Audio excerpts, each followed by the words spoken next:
இறைவனுடைய கருணையினாலே வேல் மாறல் ரொம்ப ஒரு அற்புதமான பதிகம். இது எப்படி தோன்றியது ஏற்கனவே நிறைய பேர் சொல்லியிருப்பாங்க. இருந்தாலும் அதை இந்த இடத்துல அறிமுகம் நான் முதல் முறையாக வேல்மாறல் பேசுறதுனால இந்த வேல்மாறலினுடைய ஒரு சில சிறப்புகளை சொல்லிட்டு வேல்மாறல் பகுதிக்கு நம்ம போகிறோம். இது அருணகிரி பெருமானாக இருக்கக்கூடியவர் வேல் வகுப்புன்னு கொடுத்தார். அது வேல் மாறலாக மாற்றப்பட்டது யாருன்னா வள்ளிமலை சச்சிதானந்த சுவாமிகள் அப்படிங்கிறத தான் அதை மாற்றி கொடுத்தார். வேல் வகுப்பு எப்படியோ அதே தான் வேல் மாறலும். ஆனால் அதில் என்ன ஒரே ஒரு பாட்டை மட்டும் ஒரு 108 முறை திருப்பி திருப்பி கொடுக்க வச்சார்.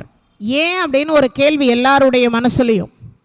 இந்த ஒரு பாட்டை மட்டும் 108 முறை ஒரு இல்லத்திலோ ஒரு இடத்திலேயோ அதை படிக்க படிக்க படிக்க படிக்க அந்த ஆன்மா சுத்தமடையும். 7 பிறவியில் செய்த கர்மவினை தீரும். அதை ஒருவேளை கர்மா இல்லை, என்னம்மா எப்போ பார்த்தாலும் கர்மாவையே சொல்கிறீங்களே அப்படின்னு நினைக்கக்கூடாது. ஒருவேளை கர்மா இல்லை அப்படின்னா 7 ஜென்மத்திற்கும் புண்ணியம் தொடரும். இந்த வேல் மாறலோ அல்லது வேல் வகுப்போ 2 படித்தாலும் ஒரே பலன்தான், வேறு வேறெல்லாம் சொல்ல முடியாது. அருணகிரி பெருமான் பாடி கொடுத்தது வேல் வகுப்பாக கொடுத்தார். அதாவது பார்த்தீங்கன்னா மணி மந்திர ஔஷதம்னு சொல்வாள். மணி மந்திரம் ஔஷதம். மணி என்று சொல்லக்கூடியது என்ன அப்படின்னு கேட்டிங்கன்னா சீர்பாத வகுப்பு அப்படின்னு சொல்லுவாங்க. அதுக்கு அடுத்து என்ன அப்படின்னா தேவேந்திர சங்க வகுப்பு அப்படின்றது நமக்கு மந்திரமாக இருக்கிறது. அதுக்கு அடுத்து இன்னொரு சிறப்பு அப்படின்னு ஒன்று இருக்குது. அது என்ன அப்படின்னு கேட்டிங்கன்னா இந்த வேல் வகுப்புன்னு சொல்லக்கூடியது. நிறைய பேருக்கு இது 3 தான் தெரியும். ஆனால் வகுப்பிலேயே அருணகிரி பெருமான் எத்தனை கொடுத்துருக்காருன்றது பெரும்பாலும் நிறைய பேருக்கு தெரியாது. அது இன்றைய தினத்தில் தெரிந்து கொள்ளுங்கள். முதல்ல அவர் வேல் வகுப்பு அப்படின்னு சொல்லக்கூடியதை, அதாவது வேல் விருத்தம், சேவல் விருத்தம், மயில் விருத்தம், விருத்தத்தில் 3 கொடுத்தார். ஆனால் வகுப்பில் மட்டும் பாருங்க, கடை கணியல் வகுப்பு ஒன்று கொடுத்தார். அதுக்கு அடுத்து பார்த்தீங்கன்னா வேல் வகுப்பு, சீர்பாத வகுப்பு, தேவேந்திர சங்க வகுப்பு, சேவகன் வகுப்பு, வீரவாள் வகுப்பு, திருவேலைக்காரன் வகுப்பு, வேடிச்சி காவலன் வகுப்பு அப்படின்னு கொடுத்தார். இந்த வகுப்பு மட்டும் இத்தனை மாறுது ஏன் அப்படின்னு ஒரு கேள்வி நிறைய பேருக்கு இதுக்கு அடுத்து இன்னொன்று இருக்குது. எல்லாவற்றையும், அதாவது அருணகிரி பெருமான் நிறைய பேருக்கு இந்த ரகசியமெல்லாம் பெரும்பாலும் தெரியறதுக்கு அதிகமான வாய்ப்பு இல்லை. ஏன்னா நிறைய நாம் கந்தசஷ்டி கவசம் படிப்பது போல மயில் விருத்தத்தையோ வேல் விருத்தத்தையோ சேவல் விருத்தத்தையோ படிக்கிறது கிடையாது. ஏன்னா அதெல்லாம் கொஞ்சம் கஷ்டமாக இருக்குன்னு படிக்கிறத விட்டுட்டோம். இன்னொன்று என்னென்னா திருப்புகள் இப்போ தான் கொஞ்சம் பிரபலமடைந்து கொண்டு இருக்குது. ஏன் அப்பெல்லாம் பிரபலம் அடையலைன்னா தெரிஞ்சவங்க மட்டுமே, கேட்டவங்க மட்டுமே, படித்தவங்க மட்டுமே படித்தாங்க. இப்போல்லாம் கொஞ்சம் பதம் பிரித்து கொடுக்க ஆரம்பிச்சிருக்கிறோம். நிறைய பதம் பிரித்து புக்ஸுகளை புத்தகத்தை வெளியிட்டிருக்கிறோம். அதனால் படிப்பவர்கள் அத்தனை பேருமே விரும்பி படிக்கிறாங்க. இப்போல்லாம் ஓரளவுக்கு திருப்புகள் ஒருத்தருக்கும் ஒரு 10 திருப்புகள் பிடிச்ச திருப்புகள் அப்படின்னு, கல்யாணத்துக்கு ஒரு திருப்புகள், குழந்தை பாக்கியத்துக்கு ஒரு திருப்புகள் அப்படின்னு ஒரு திருப்புகளை இப்போ படிக்க ஆரம்பிச்சிருக்காங்க. ஆனால் இதுக்கு அடுத்து கடைசியாக பார்த்தீங்கன்னா எதுவுமே படிக்க முடியலை அப்படின்னு நினைக்கக்கூடியவர்களுக்கு அருணகிரி பெருமான் ஒன்றை கொடுத்தார். ஆனால் அது பெரும்பாலும் யாரும் இன்னைய வரைக்கும் சொன்னதே இல்லை, யாருமே சொன்னதில்லை. அது நான் சொல்கிறேன் பாருங்க. திரு எழு கூற்றறிக்கை அப்படின்னு சொல்லிட்டு கூற்றிருக்கை அப்படின்னு சொல்லுவாங்க. அதுக்கு என்ன அர்த்தம்னா முருகப்பெருமான் அவதாரம் நிகழ்ந்த ஒரே பாட்டிலேயே அனைத்தும் கொடுத்துருப்பார். முருகப்பெருமான் எதனால் அவதாரம் செய்தார் ஒன்றாச்சா? முருகப்பெருமான் பிரம்மனை சிறையில் அடைத்தாரா? முருகப்பெருமான் அதுக்கப்புறம் அவரே படைத்தாரா? அதுக்கப்புறம் அவரை சிறையில் அடைத்ததற்கு சிவபெருமான் காரணம் கேட்ட பொழுது சிவபெருமானுக்கு உபதேசனை செய்தாரா?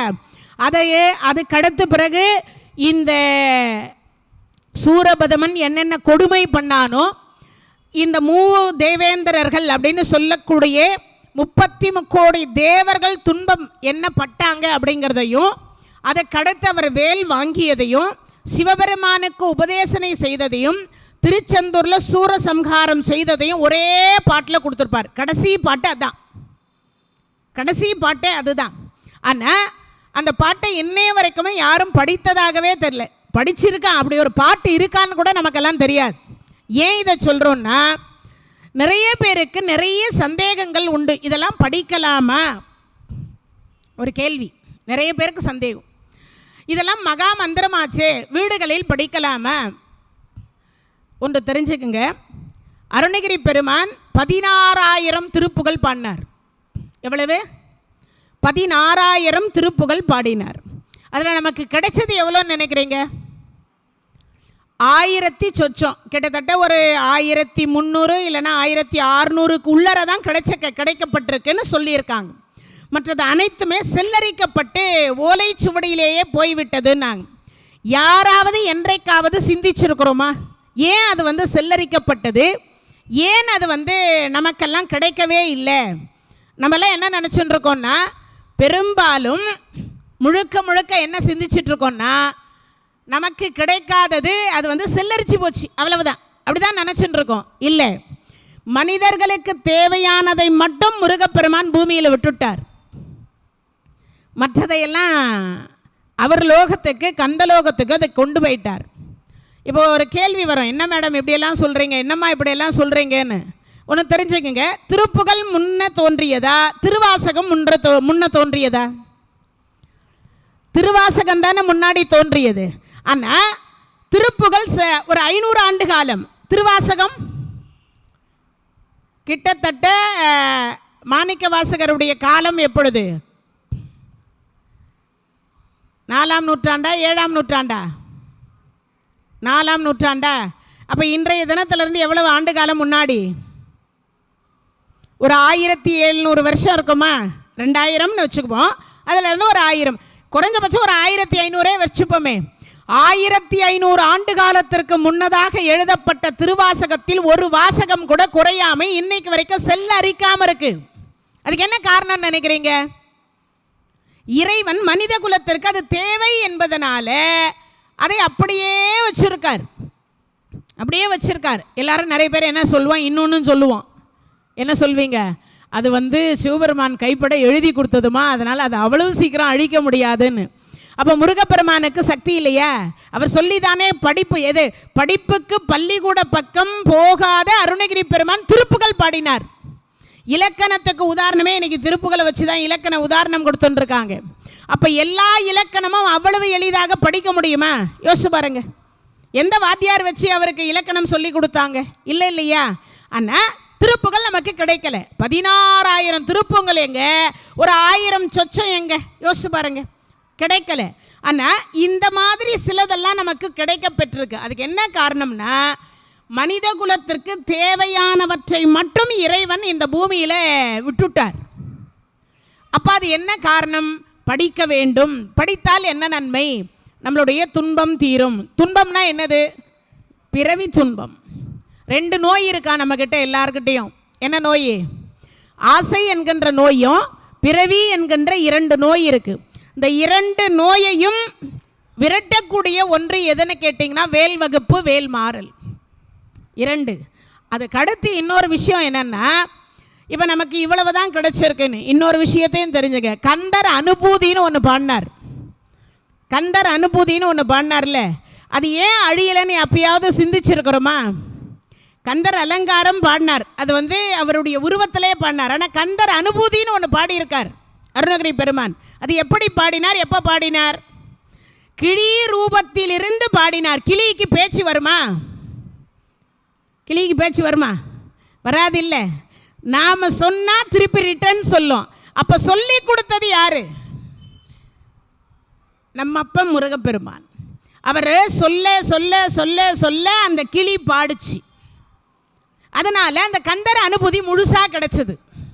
கந்தர் அலங்காரம் நமக்கு முழுசாக கிடைச்சது. அப்போ இதெல்லாம் எதற்காக அப்படின்னு ஒரு கேள்வி வருகிற பொழுது, மனித குலத்திற்கு தேவையானவற்றை மட்டும் இறைவன் இந்த பூமியில் விட்டு வைத்தார். தேவலோகத்திற்கு தேவை என்பதனால் அவர் மற்றதெல்லாம் அவர் கொண்டு போயிட்டார். அதை நம்ம சொல்லிட்டு இருக்கோம், செல்லரிச்சு போச்சு அப்படின்னு சொல்லிட்டு இருக்கோம். ஆனால் அதல்ல காரணம். இறைவன் அவருக்கு தேவையானவற்றை எடுத்துக்கொண்டார். அதே மாதிரி தான் திருவாசகம் அழியாமல் இருப்பதற்கு இன்னொரு மூல காரணம் என்னன்னா நிறைய பேருக்கு தெரியாது. இந்த உலகம் அழியும், இந்த உலகம் முழுவதுமே அழிந்துவிடும். அழிகிற பொழுது சிவபெருமானுடைய சொரூபத்துக்குள், ஏன்னா இன்னைக்கு பிரதோஷம், இதையும் சிந்திப்பது ரொம்ப விசேஷம். பிரதோஷம் இதை சிந்திப்பதில் ரொம்ப விசேஷம். ஏன் அப்படின்னா எல்லா ஜீவன்களும் சிவபெருமானுடைய லிங்கோத்பவருக்குள்ளே போய் ஐக்கியமாயிடும். 5 பிரதோஷ வகை ஏற்கனவே நான் சொல்லியிருப்பேன். நித்திய பிரதோஷம், சனி பிரதோஷம், அதுக்கடுத்து வளர்பிறை பிரதோஷம், தேய்பிறை பிரதோஷம், அதுக்கடுத்து பிரளய பிரதோஷம்னு 5 வகை உண்டு. இந்த 5 வகையில் 5ஆவதாக ஒரு பிரதோஷம் சொன்னேன் இல்லையா, பிரளய பிரதோஷம். நாம் யாரும் இருக்க மாட்டோம். ஏன்னா லிங்கோத்பவருக்குள்ளே போய் எல்லாரும் ஐக்கியமாயிடுவோம். அப்படி லிங்கோத்பவருக்குள்ளே ஐக்கியமாயிட்டா சிவபெருமானுக்குள்ளே சக்தியும் ஐக்கியமாயிடுவா, பிரம்மா ஐக்கியமாயிடுவார், இருக்கக்கூடிய அனைத்து அண்ட சராசரங்களும் ஐக்கியமாயிடும், பிரம்மா நாராயணர் எல்லாருமே ஐக்கியமாயிடுவாங்க. அப்போ சிவபெருமான் தனிமையில் இருப்பாரா, தனிமையிலே இருப்பார், துணை இருக்காது. தனக்கு ஊழி காலம் வருகிற பொழுது துணை இருக்காதே என்பதற்காகவே பாடப்பட்ட ஒரே ஒன்று எதுன்னா திருவாசகம். அதனால தான் ஊழி மலி திருவாத ஊரர் திருத்தால் போற்றி. அதுக்கு என்ன அர்த்தம்னு இன்னைய வரைக்கும் நம்மெல்லாம் சிந்திச்சதே இல்லை. அழிகிற பொழுது, உலகம் அழிகிற பொழுது சிவபெருமான் தனியாக இருப்பார், துணைக்கு எதுவுமே இல்லையேன்னு வருத்தப்படக்கூடாதேன்னு சொல்லிட்டு மாணிக்க வாசக பெருமானை பாட சொல்லி அவர் உட்காந்து எழுதினார். ஏன், ஊழி காலம் வர்றதுக்கு முன்னாடி எழுதி ஸ்டாக் பண்ணி வச்சுக்கலாம். ஏன்னா துணை எதுடான்னு கேட்டால் திருவாசகம். அப்போ அந்த திருவாசகம் அழியாமல் இருப்பதற்கு காரணம் என்னன்னா, ஊழி காலம் வருகிற வரைக்கும் திருவாசகம் பாதுகாக்கப்பட வேண்டும். ஏன்னா சிவபெருமானுக்கு துணையாக தான். இப்போ புரிஞ்சிச்சா? அப்போ ஒரு செயலை இறைவன் நமக்கு ஒரு பாடல் வடிவத்தில் கொடுத்துருக்கார் அப்படின்னா நாம் எல்லாம் படிக்கணும். ஒரு முறையாவது படிக்கணும், ஒருவராவது படிக்கணும். படிக்கக்கூடாதுன்னா வள்ளிமலை சச்சிதானந்த சுவாமிகள் அதை திருப்பி ரிப்பீட் பண்ணியிருக்க வேண்டாமே? வேல் வகுப்புலேருந்து எடுத்து வேல் மாறலாக நமக்கு மாற்றி கொடுத்துருக்க வேண்டாமே? ஒரு விஷயம். இன்னொன்று என்னென்னா, படித்தா சில பேருக்கு கஷ்டம் வருதுன்னு சில பேர் நினைக்கலாம். சத்தியமாக சொல்கிறேன், நான் முதல் முறையில் திருவண்ணாமலையில் ஒரு 20 ஆண்டு காலத்திற்கு முன்னதாக ஒரு நிகழ்வு, 20 வருஷத்துக்கு முன்னாடி நான் புதுசாக அப்போ தான் வேல்மாறலுக்கு விளக்கம் கொடுத்தேன். கிருத்திகைக்கு அங்கே ஒரு ப்ரோக்ராம் பண்ணுவாங்க எல்லாரும் சேர்ந்து. இப்போ எப்படி இங்கே எப்படி பண்ணுறோமோ அது மாதிரி அங்கே பண்ணுவாங்க. கிழக்கு கோபுர வாசலில் வச்சு அதை வந்து ஒரு சார்மினார் போட்டு பெரிய மேடை போட்டு ஒவ்வொரு கிருத்திகைக்கும் பண்ணுவாங்க. கிட்டத்தட்ட ஒரு 100 ஆண்டு காலமாக பண்ணி கொண்டிருந்தாங்க. அப்படி பண்ணும் பொழுது என்னை ஒரு 20 வருஷத்துக்கு முன்னாடி எல்லாரும் எதையோ பேசிட்டாங்கம்மா, நீங்கள் வேல் வகுப்பு பேசுங்கன்னு கூப்பிட்டாங்க. நான் வேல் வகுப்பு முதல் முறையாக ஒரு 20 வருஷத்துக்கு முன்னாடி எடுக்கிறேன். இரவு 10:30 மணிக்கு தான் அது முடிஞ்சது. நிகழ்ச்சி கிட்டத்தட்ட 7:30 8 மணிக்கு தான் ஸ்டார்டிங் ஆகும். 10:30 மணிக்கு தான் முடிஞ்சது. என்னை டிஃபன் சாப்பிட வச்சு நான் போய் வண்டியில் போய் ஏறுறேன். இது நடந்த உண்மை. அப்போது ஆட்டோவில் என்னை ஏற்றி விடுறாங்க பஸ்ஸுக்கு. நான் ஆட்டோவில் போய் பஸ் ஸ்டாண்ட்லேருந்து பஸ் ஏறணும். போகும்பொழுது நான் சைலண்ட்டாக போகிறேன். ஆட்டோக்காரர் கேட்குறாரு, அம்மா உங்களை பார்த்தா பேச்சாளர் மாதிரி தெரியுது, நீங்கள் பேசுகிறதுக்கு வந்திருந்தீங்களான்னார். ஆமான்னு. அம்மா இன்றைக்கி என்ன தலைப்புன்னு கேட்டார். நான் இன்றைக்கி வந்து வேல் வகுப்புன்னு எடுத்தேன்னு, வேல் வகுப்பு எடுத்தேன். அப்போ அவர் சொன்னார், உடனே பார்த்தார், அவர் ஏற்கனவே எப்பயோ வாங்கி வச்சிருக்கிறார் அவர்கிட்ட. ரொம்ப நாளாக எனக்கு இந்த வேலை எப்படி பூஜை பண்ணுறதுன்னு தெரியல, ஆனால் நீங்கள் சொல்கிறீங்க, ஆனால் உங்ககிட்ட இருந்தால் இந்த வேலை நீங்கள் பூஜிப்பீர்கள்னு என்னால் இவ்வளோ ஆயிட்டிருக்கும். அந்த வேலை என் கையில் கொடுத்தார். இது எவ்வளவு அதிசயம்னு பாருங்கள். எனக்கும் அதுக்கும் அவருக்கும் சம்மந்தம் கிடையாது. அவர் யாரோ நான் யாரோ. ஒரு ஆட்டோக்காரர் ரூபத்தில் வேல் விருத்தம் நான் முதல் டைமே அப்போ தான் சொன்னேன். அந்த வேல் விருத்தத்தை, அந்த வேல் மாறலை, அந்த வேல் வகுப்பை நான் அப்போ தான் வந்து அங்கே சொல்கிறேன். அதுக்கு முன்னாடி வரைக்கும் நான் எந்த இடத்துலையுமே வேல் மாறலையோ வேல் வகுப்பையோ எடுத்ததே இல்லை. ஆனால் அந்த ஆட்டோக்கார் எனக்கு யாருன்னே தெரியாது. அந்த வேல் வந்து என் வீட்டில் இன்னைய வரைக்கும் இருக்குது, இன்னைய வரைக்கும் வச்சுருக்கேன். 20 வருஷத்துக்கு முன்னாடி கொடுத்தார் அவர். இது எதுக்கு சொல்கிறேன்னா, ஏதோ ஒரு ரூபத்தில் நமக்கு துணையாக அது வரும். எப்போ வேணாலும் வரும், எப்படி வேணாலும் வரும். அதனால் வீடுகளில் படிக்கலாம். அதே மாதிரி முடிஞ்ச வரைக்கும் பார்த்தீங்கன்னா தினமும் படிக்கலாமா, சுத்தபத்தமாக இருந்து படிக்கலாம். இந்த சுத்தபத்தம்னா என்ன தெரியுமா, நம்ம எல்லாம் முடிஞ்ச வரைக்கும் அந்த நான்வெஜ் எடுக்காமல் இருந்து படிக்கணும். இன்னொன்று அதே மாதிரி வீடை நம்ம உட்காந்து படிக்கிற இடத்தையாவது நாம் நம்ம கையால் தொடச்சிட்டு ஒரு சின்ன பாய் மாதிரி போட்டு அங்கே உட்காந்துடும். படிக்கிற பொழுது ஒன்றும் வேண்டாங்க, ஒரு சின்ன குட்டியாக இவ்வளோண்டு ஒரு அகல் விளக்கில் ஒரு கொஞ்சோண்டு நெய்யை ஊற்றி ஏற்றிட்டு ஒரு விளக்கேற்றிட்டு உட்கார்ந்து நீங்கள் படிக்கலாம். நீங்கள் என்ன கேட்டாலும் கிடைக்கக்கூடிய மகா மந்திரம் எதுன்னு கேட்டால் வேல்மாறல். நீங்கள் என்ன கேட்டாலும், குழந்தை கேட்டால், கல்யாணம் கேட்டால், வேலை கேட்டால், முக்தி கேட்டால், அதுக்கப்புறம் பிறவி வேண்டான்னு சொன்னால், இல்லை எங்களுக்கு என்ன துன்பம் இருக்கோ, நோய் வேண்டான்னு சொன்னால், எல்லாவற்றிற்கும் தீர்வு என்பது இந்த வேல்மாறல். அதை அவ்வளவு சிறப்பாக கொடுத்தார், அவ்வளவு சிறப்பாக சொல்லப்பட்டிருக்கு. அதே மாதிரி இன்னொன்று, இந்த வேலை பற்றியும் தெரிந்து கொள்ளுங்கள். முருகப்பெருமான் அவதாரம் ஆயிட்டார். அருவமும் உருவமும் ஆகி அனாதியாய் பலவாய் நின்ற பிரம்மமாய் நின்ற ஜோதி பிழம்பதோர் மேனியாக கருணைகூர் முகங்கள் 6 கரங்கள் 12 கொண்டே ஒரு திரு முருகன் உதித்தனன் உலகம் உய்ய. இந்த உலகம் உய்வு பெறுவதற்காக அவர் அவதாரம் பண்ணிட்டார். வந்தாச்சு. இப்போ அசுரனை அழிக்கணும். தேவர்கள் எல்லாம் கஷ்டப்பட்டுருக்காங்க. எல்லா தேவர்களும் ஒவ்வொரு ஆயுதம் கொடுத்தாங்க. 11 கையில் ஆயுதம் கொடுக்கப்பட்டது. 11 கையில் ஆயுதம் கொடுத்துட்டாங்க. இப்போ 11 கையில் ஆயுதம் கொடுத்ததுக்கு அப்புறமா 12வது கை சும்மா ஆகுது. இந்த தேவேந்திரன் மனசுக்குள்ள அப்படியே வருத்தப்படுறாரா, எங்க அபயகரமாக ஆசீர்வாதம் பண்ணிட்டு வாரோ. அபயகரம்னு ஒன்று இருக்குல்ல, ஆசீர்வாதம் பண்ணிட்டான்னா சூரபதமன் காலில் விழுந்தா ஆசீர்வாதம் முடிஞ்சு போச்சு, அவனை அழிக்க முடியாது. சப்போஸ் இவங்க அவன் வரான், இந்த அபயகரம் இப்படி காமிச்சிட்டாருனாவே இந்த ஆசீர்வாதம் போய் அவனுக்கு பட்டுடும். பட்ட உடனே ஆயுதம் இல்லாத கரத்தினால் ஆசீர்வாதம் செய்யப்பட்டால் என்ன ஆகும்? அவன் ஆசீர்வதிக்கப்பட்டுருவான், அவனுக்கு அழிவு இருக்காது. அப்போ தேவர்களுடைய துன்பம் என்னவாக இருக்கும்? நீண்டு கொண்டே போகும். நீண்டு கொண்டே போகும்னா நீங்கள் நினைக்கிற மாதிரி இன்னைக்கு நாளைக்கு முடிவு பெறுன்னு அர்த்தம் இல்லை. ஏற்கனவே 60 லட்சம் ஆண்டு காலம். எவ்வளவு ஆண்டு காலம்? 60 லட்சம். ஏன் 1008 அண்டங்களை 108 யுகம், ஒரு யுகத்திற்கு 60,000 வருஷம். அவ்வளவு ஆண்டு காலம் துன்பப்படுறாங்க. அவ்வளவு ஆண்டு காலம் துன்பப்படுகிற பொழுது இந்த துன்பத்திலிருந்து விடுவிக்கணுமா இல்லையா? துன்பம்னா நீங்கள் நினைக்கிற மாதிரி நீங்கள்லாம் சொல்கிறீங்க, என் துன்பம் பெருசு, அதை விட இன்னும் துன்பம் பெருசு. சில பேர் பச்சின்னு புடவை கட்டின்னு இருக்கா, நன்னா இருக்கா, கழுத்து நிறைய ஆனால் இப்படி தான் நம்மெல்லாம் நினச்சின்னு இருக்கோம். இந்த 33 கோடி தேவர்கள் பட்ட பாடு இருக்கு பாருங்க, அதெல்லாம் சொல்லி அவ்வளவு எளிதாக மாளாது. அதை சொல்கிற ஒன்றொன்னா பட்டியலிட்டு சொல்கிறார் அருணகிரி பெருமானே சொல்கிறார். உங்களுக்கெல்லாம் புரியறதுக்காக நான் சொல்கிறேன். இந்த சூரியன் உதிக்கிறான்ல, அவனை கூப்பிட்டார், வாங்கினார். என்ன உன் பேர்? ஆதித்தன்னு சொல்லுவாங்க, தினகரன்னு சொல்லுவாங்க, சூரிய பகவான்னு சொல்லுவாங்க. எந்த யூனிவர்சிட்டியில் வாங்கின பட்டம்? பேர் மட்டும் சூரியன். சித்திரை வைகாசி ஆணி ஆடி ஆவணி இதிலெல்லாம் நிறைய வெயில் காயிறியாமே, அந்த வேலையெல்லாம் இங்கே வச்சுக்கூடாது. இன்றைக்கி அப்படி தான் காயுது. அதெல்லாம் வச்சுக்கக்கூடாது. எப்பயும் குழு குழு மணாலி மாதிரி இருக்கணும், ஊட்டி மாதிரி இருக்கணும், சிம்லா மாதிரி இருக்கணும். யாருங்க இவனை வச்சு வெளியில் தள்ளு, நானே போயிடுறேனுங்கோ.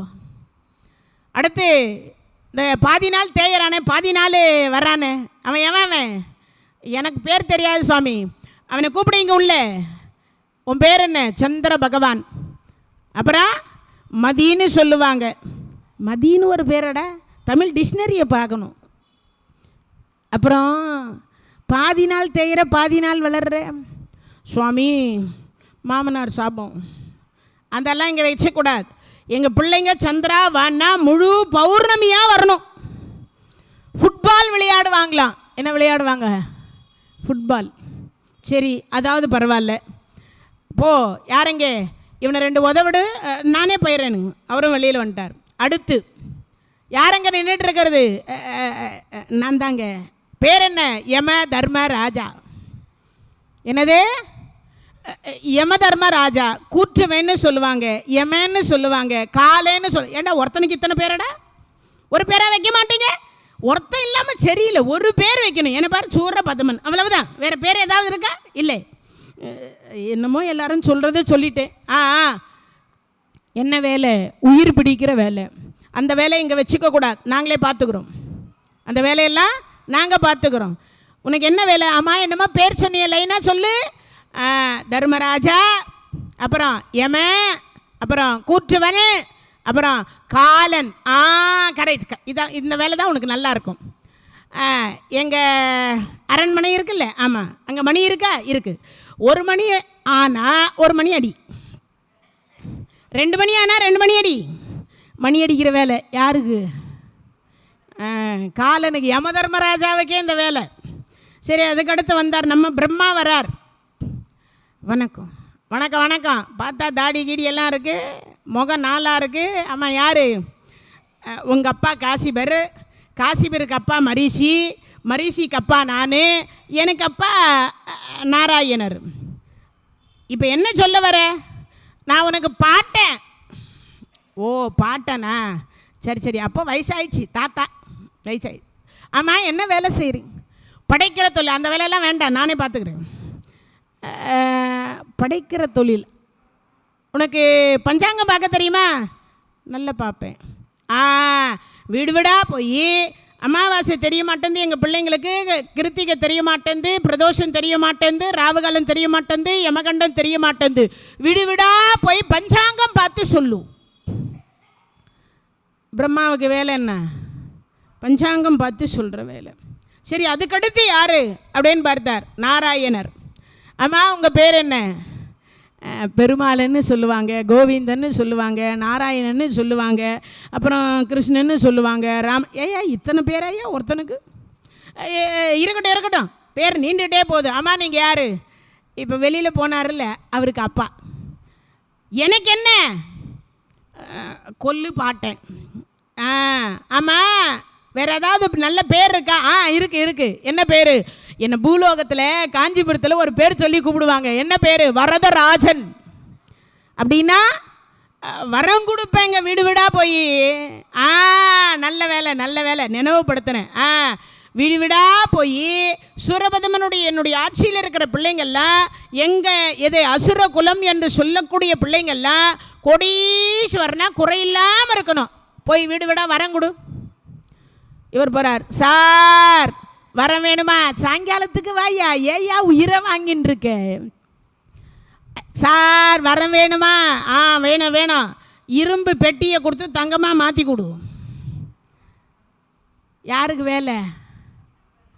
பெருமாளுக்கு வேலை. நீங்கள் யோசித்து பாருங்கள் எவ்வளவு கஷ்டம்னு. இதை விட இன்னும் ஒரு கொடுமை இருக்குது. 33 கோடி தேவர்கள் இருக்காங்கல்ல, தினமும் தங்கத்தினால் ஆன தாமரையை கொண்டு போய் சிவபெருமான் பாதத்தில் போட்டு, சிவனோடு ஒக்கும் தெய்வம் தேடினும் இல்லை, அவனோடு ஒப்பர் இங்கு யாவரும் இல்லை, புவனம் கடந்து பொன்னொலி மின்னும் தவனச்சடைமுடி தாமரை யானை. அப்பேற்பட்ட பெருமாளை வணங்குறதுக்கு இவங்க தங்க தாமரையை கொண்டு போய் பூஜை பண்ணாங்க. இப்போ சேத்து தாமரையும் கிடைக்கல. இப்போ என்ன கிடைச்சுன்னு இருக்கு? சூரபதமன் கூப்பிட்டான். அந்த தேவர்கள் தலைவன் அவனை கூட உள்ள கூப்பிட்டார். அப்படி உள்ள வர்றார். வந்த பொழுது சொல்கிறார், உன் பேர் என்ன? தேவேந்திரன். ஆமாம், 33 கோடி தேவர்களுக்கு தலைவன் நீதானே? நீதானே அந்த திருமாலை ஏவி விட்டு எங்கள் அசுரகுலத்தை மொத்தமாக போட்டு தள்ளின, அழிச்சிட்டல்ல? ஆமாம். அதுக்கு தான் தண்டனை. என்ன? ஒன்றும் இல்லை. என்ன வேலை செய்வீங்க? நாங்கள் பூக்கூடை கொண்டு போய் யாருக்கு பூஜை பண்ணுவோம்? சிவனுக்கு பூஜை பண்ணுவோம். அந்த வேலை இங்கே வேண்டாம், நாங்கள் பண்ணிக்கிறோம் அந்த வேலையெல்லாம். நீ என்ன பண்ணுற? விடு விடாக போய் ABCD 4 ஒன்றுத்துலேயே இருக்கான் விட்டமின். அதை கொண்டு வந்து எங்கள் வீட்டில் கொடு. ABCD எதில் இருக்குது? அதான் அந்த கடலில் ஏதோ நீந்துமாமே, புரிஞ்சுதா? அதை கொண்டு வந்து கொடு. அதுவும் எங்கள் பெண்களுக்கு கழுவெல்லாம் தெரியாது, ஆயவும் தெரியாது. நீயே பிடிச்சி, நீயே ஆஞ்சி, நீயே கழுவி கொடுத்துடு. அப்புறம் ஒரு விஷயம் சொல்லுங்க. ஒன்றும் இல்லை, எங்கள் வீட்டு பெண்கள்கிட்ட போய் நாங்கள் என்ன சாப்பிடுவோன்னு சொல்லி கேட்டுட்டு போய் பிடிச்சிட்டு வா. எப்படி இருக்குன்னு பாருங்க. எவ்வளவு கொடுமைன்றீங்க. அப்போது பூக்கூடையை சுமந்தாங்களா இல்லையா? அவர்கள் என்ன கூடையை சுமக்கிறாங்க? இப்போ நாற்றம் எடுத்த மீன் கூடையை சுமக்கிறாங்க. நாற்றம் எடுத்த மீன் கூடை, வாசனை மிகுந்த பூக்கூடை போயிடுச்சு. தங்க தாமரை போயிட்டது. இப்போ எதில் சுமக்கிறாங்க?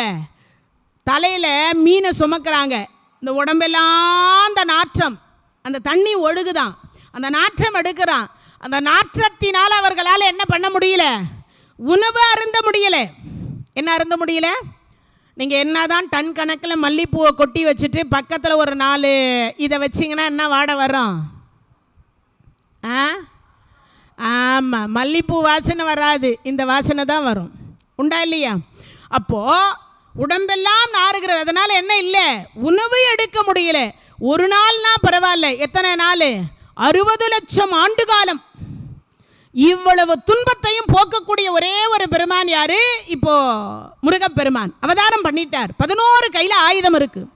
ஒரு கையை அபயக்கரமாக காட்டலான்னு நினைக்கிற பொழுது சிவபெருமான் நினைக்கிறார், அச்சோ இந்த அபயக்கரத்தை காட்டிட்டான்னா சூரபதமனை அழிக்க முடியாதேன்னு என்ன பண்ணாரா? 1000 கோடி சூரியனை பிடிச்சாராம். எத்தனை சூரியன்? 1000 கோடி சூரியர்களை பிடிச்சி உரல்ல போட்டு இடிச்சு அதை உருக்கி அதுக்கப்புறம் வாத்தாராம். அப்படி வாக்குற பொழுது அதை வேலாயுதமாக வாத்தாராம். வாத்து முடிச்சா அதை அப்படியே மின்னுதான், தக தக தக தக தக தகன்னு மின்னுதான். இப்போ சிவபெருமான் கையில் எடுத்துட்டார் அந்த ஆயத்தை. எடுத்த உடனே நினச்சாங்க, எல்லா தேவர்களும் நினச்சாங்க, இது என்ன சிவபெருமான் கையில் வேலாயுத்தை எடுக்கிறாரு, அப்போ முருகன் கையில் கொடுக்க மாட்டாரோன்னு ஒரு பயம். ஏன்னா அவங்களுக்கு என்ன பயம்னா, சிவபெருமான் கருணை மிகுந்தவர், வரம் கொடுத்ததே இவர் தான். யாருக்கு? சூரபதமனுக்கு. இப்போ இவரால் ஒன்றும் பண்ண மாட்டார். ஏன்னா அவன் தவம் பண்ணிட்டான். அவனை தவம் பண்ணிட்டான். அது மட்டும் இல்லை, கருணை தெய்வம் யார்? சிவபெருமான். சண்டை போட்டதா எதுலையாவது வரலாறு இருக்கா பாருங்க? ஒன்று பொண்டாட்டியை விட்டுருப்பார் சண்டை போடுறதுக்கு, இல்லைன்னா 4 பிள்ளைங்களை விட்டுருப்பார் சண்டை போடுறதுக்கு. தேவி பாகவதம்னு ஒரு பாகவதம் இருக்குது. அந்த பாகவதத்தில் சங்கசூடன் ஒருத்தன் இருந்தான். அவங்ககிட்ட இவ தான் டைரெக்டாகவே சண்டைக்கு போனார். ஆனால் இந்த முருகப்பெருமானையும் காளியும் விட்டுட்டார் சண்டைக்கு. சங்கசூடன் இடத்துல 2 பேரும் ஒரு யுகம் சண்டை போடுறாங்க. 60,000 ஆண்டு காலம் சண்டை போடுறாங்க. நாராயணர்கிட்ட சொல்லிட்டு வந்தார், நாராயணா நான் கூப்பிட்டா நீ என் பின்னாடி வரணுன்னார். யாரு? சிவபெருமான். சிவபெருமான் கூப்பிடுவார் கூப்பிடுவார் கூப்பிடுவார்னு 60,000 ஆண்டு காலம் நின்ற வாக்கிலே நின்றுந்தாராம் பெருமாள். எப்போ கூப்பிடுவாரோ தெரியலேன்னு. ஆனால் அந்த 60,000 வருஷம் இவர் என்ன பண்ணார்னா, முருகப்பெருமானும் அந்த காளி தேவியும் மாறி மாறி சண்டை போடுறத, சபாஷ் முருகா சபாஷ் காளி, சபாஷ் முருகா சபாஷ் காளி, தாளம் போட்டு உட்காந்துருந்தாராம். சண்டைக்கு தாளம் போட்டுட்டு உட்காந்துருந்த பெருமான் யாருன்னா சிவபெருமான். அப்போ யோசி பாருங்க, அப்பேற்பட்ட பெருமான் கையில் இப்போ வேலாயுதம் வந்திருக்கேன், ஆனால் இவர் போனால் சண்டையே போட மாட்டார். இவரை எண்ணிச்சு என்ன பண்ணுறதுன்னு யோசித்த தேவர்கள் பார்த்தாங்க, சுவாமி வேலாயுத்து கையில் வச்சுன்னு இருக்கீங்க. ஆமாம் ஆமாம், என் பொண்டாட்டி எங்கே காணோம்? சுவாமி நான் இங்கே தான் இருக்கேன். அம்பாள் சொல்கிறா, நீ இதை தொட்டு கொடு, ஆசீர்வாதம் பண்ணி கொடு. அப்பன் நான் ஆசீர்வாதம் செய்வதை காட்டிலும் அம்மை நீ ஆசீர்வாதம் செய்வது சிறப்பு. நல்லா கேட்டுக்கணும் கதையை. ஏன்னா நிறைய பேர் என்ன பண்ணுறாங்கன்னா, தாய் தந்தையர் ஆசீர்வாதம் இருந்தால் மட்டும்தான் உலகத்தையே வெல்ல முடியும். தாய் தந்தையர் ஆசீர்வாதம் இல்லைன்னா வெல்ல முடியாது. இப்போ இவங்க எல்லாம் என்ன நினச்சிட்டு இருக்காங்க, முருகப்பெருமான் வென்றார் என்பது உண்மை. ஆனால் யாருடைய ஆசீர்வாதத்தினால? இவர் 1000 கோடி சூரியர்களை பிடிச்சு உருக்கி வார்த்து கொடுக்கிறார். எதை? வேலாயத்தை. ஆனால் அது யார் கையில் கொடுத்தார்? அம்பாள் கையில் கொடுத்தார். அம்பாள் வாழ்த்தி ஆசீர்வாதம் பண்ணி கொடுக்குறார். அதனால் அதுக்கு பேர் சக்தி வேல்னு பேர். இப்போ சக்தி ஆயிடுச்சு. இப்போ சக்தியும் சேர்ந்துருக்கு. இப்போ கையில் கொண்டு போய் என்ன பண்ணுறாங்க, சிவசக்தி வேலாயுதமாக அங்கே கையில் போகுது. இந்த வேலாயுதத்தினுடைய பெருமை இது சொல்லணும்னா இன்னும் போயிட்டே இருக்கும். இப்போ கொடுக்குறாங்க. அப்பேற்பட்ட வேலாயுதத்தினுடைய பெருமையை வேல் வகுப்பாக யார் கொடுத்தா? அருணகிரி பெருமான் கொடுத்தார். அதை இந்த உலக மக்கள், கலியுகம் நிறைய கர்மா, இந்த கலியுகத்தில் என்ன இருக்குது? நிறைய கர்மா இருக்குது. இந்த கர்மாவை எப்படி கழிப்பது யாருக்கும் தெரியல. ஏன்னா கர்மாவை எப்படி கழிப்பதுன்னு நம்மளாம் யோசித்து இருக்கிறோமே தவிர எப்படி போகும் என்பது யாருக்கும் தெரியாது. அதில் என்ன பண்ணார்னா, அருணகிரி பெருமானை குருநாதராக ஏற்றுக்கொண்டு என்ன பண்ணிட்டார், சுவாமி நீங்கள் கொடுத்த வேல் வகுப்பை நான் வேல் மாறலாக மாற்றி கொடுக்கிறேன். அப்படி மாற்றி கொடுக்கிற பொழுது இந்த வேல் மாறலை எவர் ஒருவர் படிக்கிறாரோ, எவர் ஒருவர் படிக்கிறாரோ, எவர் ஒருவர் சிந்திக்கிறாரோ, எவர் ஒருவர் பொருள் உணர்ந்து படிக்கிறாரோ, எந்த இடத்தில் படிக்கப்படுகிறதோ, எந்த மனநிலையில் படிக்கப்படுகிறதோ, எந்த மனவேதனையில் படிக்கப்படுகிறதோ, எந்த நோயினால் படிக்கப்படுகிறதோ, என்னென்னலாம் குறை இருக்கோ, எவ்வளவு விஷயங்கள் இருக்கோ, இந்த உலகத்தில் என்னென்ன கர்மாக்கள் இருக்கிறதோ, என்னென்ன புண்ணியங்கள் இருக்கிறதோ அத்தனையும் இந்த வேல்மாறலுக்கு தாங்கள் தர வேண்டும். அதற்காக நானும் முன்னும் பின்னுமாக மாற்றி கொடுக்கிறேன்னு மகா மந்திரமாக மாற்றி கொடுத்தார். அப்போ எவ்வளோ பெரிய விஷயம் இருக்கணும் இதில், யோசிச்சு பாருங்க. அப்போது இந்த படிக்கக்கூடிய இடம் சுபிஷமடையும். நல்லா புரிஞ்சுங்க, படிக்கக்கூடிய இடம் வந்து சுபிஷமாக இருக்கும். இன்னொன்று, மனம் தெளிவு பெறும். இதுக்கு முன்னாடி ஏதோ ஒரு பிறவியில் நாம் ஏதேனும் கர்மம் செய்யப்பட்டிருந்தால் அந்த கர்ம வினை படிக்க படிக்க படிக்க படிக்க படிக்க இப்போ எப்படி சொல்கிறது, நாம் எல்லாம் வந்து ஏற்கனவே வந்து state bank, Indian bank, reserve வங்கி எல்லாத்துலேயும் சேர்த்து வச்சுருக்கிறோம். கொஞ்சம் கொஞ்சமாக ஏடிஎம்மில் எடுத்தால் கொஞ்சம் கொஞ்சமாக எடுக்கலாம். இப்போல்லாம் ஜிபே, கூகுள் பே, அப்புறம் ஃபோன்பே எல்லாம் வந்துருச்சா, எடுத்த உடனே ஒரு 4 நம்பரை போட்டு அமுச்சு விட்றோம். அந்த மாதிரி நம்பர் போட்டு எத்தனை முறை படிக்க படிக்க படிக்க படிக்க அது அழிந்து கொண்டே இருக்கும். எது? கர்மா குறைந்து கொண்டே இருக்கும். சரி, கர்மா இல்லை அப்படின்னா ஏற்கனவே போட்டு வச்சதை தானே நம்ம எல்லாம் பணம் எடுப்போம், போட்டு வச்சா எடுத்துக்கலாம். அது மாதிரி புண்ணிய கணக்கு சேர்ந்து கொண்டே இருக்கும். எத்தனை ஜென்மத்திற்கு? 7 ஜென்மத்திற்கு. எத்தனை ஜென்மம்? 7 ஜென்மத்திற்கு. அப்படிப்பட்ட ஒரு மகா மந்திரம்தான் இந்த வேல் வகுப்பு தான் வேல் மாறலாக தொகுத்து நமக்கு கொடுக்கப்பட்டது. அதனாலே முடிந்த வரைக்கும் பார்த்தீங்கன்னா இந்த வேல் மாறல் எல்லார் கையிலுமே இப்போது நம்ம ஐயா வந்து ரொம்ப நாளைக்கு முன்னாடியே போட்டதாக சொன்னார். அது வந்து இப்போ கொடுத்துருக்கார். எல்லார் கையிலையுமே இப்போ ஒரு புத்தகம் கொடுக்கப்பட்டிருக்கிறது. அதனால முடிஞ்ச வரைக்குமே எல்லாருமே நான் சொல்ல அதாவது இந்த வேல் வகுப்பு என்பது என்னென்னா ஔஷதம் என்பது நான் முன்பே சொன்னோம் இல்லையா, மணி மந்திரம் ஔஷதம். இது வந்து ஔஷதம். ஔஷதம்னா மருந்துன்னு அர்த்தம். மருந்துன்னா என்னது? எதுக்கு மருந்து? ஒரு கேள்வி வரும். பிறவி புழுக்கத்தை போக்குவதற்கு ஒரு மருந்து, நம்மளுடைய ஆசையை குறைப்பதற்கு ஒரு மருந்து, அதுக்கப்புறம் நம்ம ஆணவத்தை குறைப்பதற்கு ஒரு மருந்து, மும்மலங்களை அறுப்பதற்கு மருந்து. மும்மலம்னா என்னது?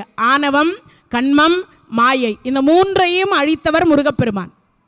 ஆணவமலம், கண்மமலம், மாயாமலம், இந்த 3 மலத்தை அறுத்தார்.